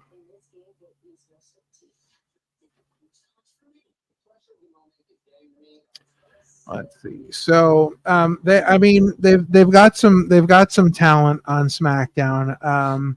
I think Andrade could be in there. Okay, that's a good one. I think Montez Ford could be in there. Oh yeah. Carmelo Hayes, I think, could be in there. Johnny Gargano, I'd put him in that list. Yes. Honestly, I'd put Logan Paul in that list as well. Oh, really? Oh, wow. Yeah, I would. Okay. Because I think he's that talented, and I'd put Austin Theory in there as well too, because I think he's interesting, super talented. Yeah. Who were the original Son of Six? It was what? It was Kurt Angle, right? It was Kurt Angle. It was Edge. It was Chris Benoit. Who else? Who'd you say? I thought it was Batista as well. No. No. No. It was okay. So it was Kurt Angle. It was Edge. You said Edge. It was Chris Benoit. It was Eddie Guerrero. I think it was Eddie Guerrero. Yeah, it was. It was definitely Eddie Guerrero. And then there was two more. I thought Batista was one of them. Maybe I'm wrong. No, because it was all smaller guys. Right. Okay, here we go. I got the definitive list. All right, cool. Go ahead. So, and this comes from an interview with Paul Heyman, who was in charge of creative for SmackDown at the time. Edge, Rey Mysterio, Eddie Guerrero, Chavo Guerrero, Chris Benoit, and Kurt Angle. Okay, got it. Right. There you have it. Got it. And that was four guys. That was the time that's the time in wrestling we'll never see again. Oh, dude, that was such an amazing time. You had such incredible matches. when SmackDown. you listen to Paul Heyman talk about it, they talk about how it really was Raw and SmackDown trying to be better than each other. Like they were really legitimately trying to go out there and be a better show than the other show. And so sometimes you'd have that and sometimes you wouldn't, but focusing so much of their time and storylines on the SmackDown 6 made them vastly it didn't necessarily make them better, but it made them vastly different than Monday Night Raw. Yeah. And I mean these were guys that, look at that, look at that list. You're talking about 1, 2, 3, 4 Hall of Famers. Right. And a possibly, Chris Benoit will never get in there, but like if you kind of split Chris Benoit, you don't think about like what he did outside of the ring. You only focus on what he did inside in the ring, right? And because a lot of wrestlers talk about him in that vein. Chris Jericho was very vocal about, Bronson Reed. Oh, he's there. Will he be in the match now? Is he gonna actually win the match? I don't think so. He just destroyed Braun Strowman. Well, I guess Braun's not winning. Nope. It is no DQ. Does that make sense? That was a good splash too. Holy crap! I like it a lot. Murdered him, straight up, like flattened him. That came out of nowhere. Literally from out of nowhere. Bronson Reed out of nowhere. Bronson out of nowhere. Jesus. Yeah. Hi, Bronson.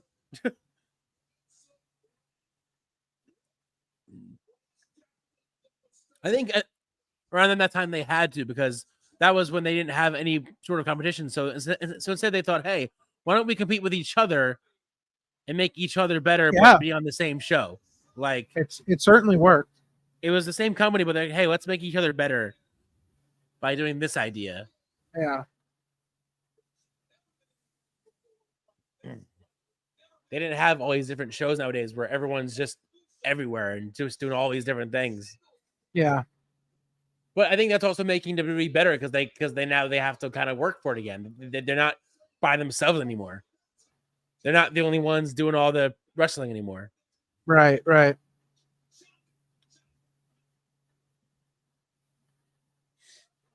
Where's Pete Dunne? There he is. Pete, get the win. Do it. Oh, God, I was so excited. Oh, that would have been so good. That would have been so good. Steal the win. Oh, that would have been great. Steal the win from Jay. Get out of here. We're done. Oh, damn. That was a good near fall. So much that the fans are into it too.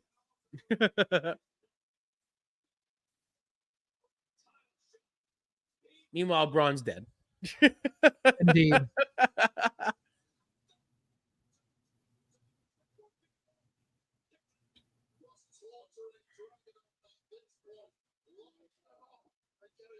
Jeez. Damn. All right, Pete.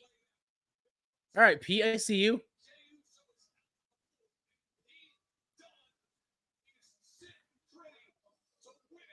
Just mauling Ilya right now. Good Lord.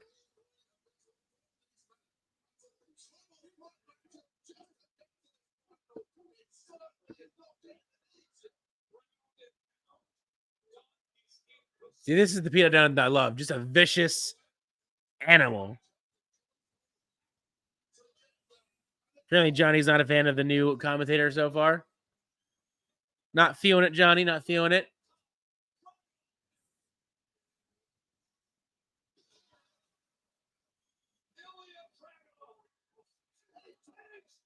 It's going to Ilya. Oh, no, it's not. Oh, I. Wow. I thought I was going to Ilya.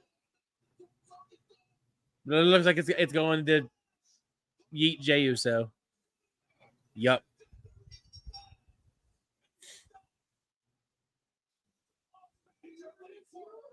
Now we get to see Braun Breaker destroy No Yeet Jey Uso. What a joke. Claiming his first singles championship, that is the ultimate destination. And right now it's quickly exciting. Calgary eats Alberta Canada is plummeting.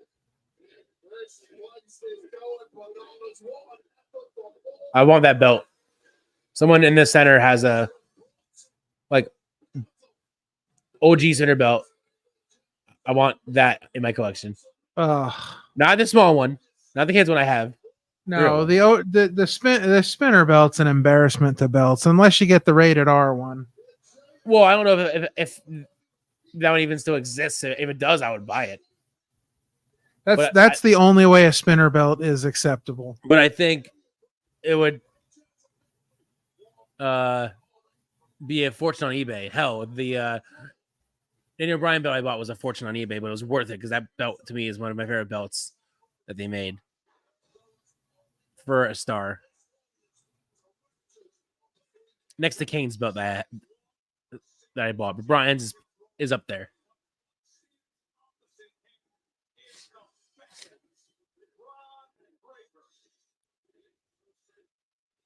There's Braun. Why did they do that? I would have rather just Braun just speared the crap out of him out of nowhere. Spear out of nowhere. No, because they have to do this stupid stare down like they did with Braun Strowman and Bronson Reed a couple weeks ago. Well, that's gonna end. What was a crazy? It was a show. Pretty good Raw up until the end. It was a pretty great Raw. Having the Wyatt Six start off was a great choice in my opinion. Hot start for the first hour, first no commercial hour. Yeah, I thought it was a really good showing from Nikki Cross as her first official match back on Raw. Yeah. So, overall, a pretty good show. A few missteps. I think that this farce of Bianca and Jade as tag champs needs to end soon. It's gone too far. It has. It really has. It has gone too far. That first off, the Unholy Union should have never lost the titles to them because I don't know. It's a mess right now, I think, and I'm a little more concerned with the fact that the women's titles are supposed to be defended everywhere, but it seems like it's just a consistently like Raw thing right now. So like I don't see Bianca and Jade going to NXT. You know, they might show up on. I don't know. Yeah, I mean, at this point, they might show up on SmackDown because they're doing 3 hours. So who knows? But they're already teasing. They're already teasing more stuff with them and Damage Control with the backstage segment. So yeah, I saw like that. I don't think they're leaving Raw. I don't think they're going anywhere anytime soon. So I don't know. It was, overall, I mean, a pretty good show. That was a misstep to me. I think Jey Uso is a misstep because I think. Honestly, if you were going to get your best match out of anybody next week, it would have been, I think, Bronson Reed, Braun Breaker and Pete Dunne. I think that would have been your best matchup. He would have been a great, he would have been a solid choice. Because I think there's about a snowball's chance in hell that Jey Uso is going to win this title next week. I don't know. And if they take it off of Braun Breaker already, that is just an absolute mistake, just a joke. But overall, I thought a really good show. I agree. Natalia's surprise was, very sort of expected in my eyes. Well, yeah, it was very predictable and just kind of like yawn. What's next? And like it did nothing for me. It was great for the home Canadian crowd and all that stuff, but honestly, like it did nothing for me at all. I was hoping for something. And as much Henry says, Brett brings the energy, I guess. Listen, Bret Hart will be dead for 30 years and they'll put a picture of him in the middle of the ring and it'll get a standing ovation from the Canadian crowd. Like Bret Hart is beloved in Canada like you can't understand. So having Bret there was a big deal. The fact, and I would really love to know whether he knew about the Bill Goldberg comment. Seriously, because if he as a professional because you know how Bret Hart is. So see, Henry says, "Nice surprise." It was like a wet fart. yeah. Knowing how Bret Hart is and knowing the things he said, I can't imagine that he knew that comment was going to happen, and he went out there willingly with that comment. I mean, if it's hard because obviously that a lot of it is rehearsed or set up beforehand, but the amount of hatred that this dude has for Goldberg, it's ridiculous. I don't know. It's unbelievable. So the hatred he has is insurmountable for Goldberg. Yes. All right. Well, that's gonna bring us to a close tonight for Chillin' with the OC. Make sure you go and check out yesterday's interview with Tiffany Avatar. Great interview. Tiffany. This coming Sunday, we've got our interview with the Angel of Old School, Evelyn Sage. Don't forget about Friday night chilling with one bro, two bros, no bros, some bros, sombreros, bros before hoes. Listen, who knows what it could be? Who knows? It could be any number of a combination of bros or none at all. Who knows? But check in because Friday night is big. It is the big 3-hour SmackDown for WWE Week on USA. So get excited for that. Yes, I'll try. So with that being said, ladies and gentlemen, thank you, C. Henry. Great show as always. We appreciate your support. Thanks for dropping in. And we thank everybody for dropping in tonight. We love when you guys come hang with us and chill with us and watch some Monday Night Raw. But that's gonna do it for us here at Chillin' with the OC. I am King Ralph. He's Parmesan, and we will see you guys next time.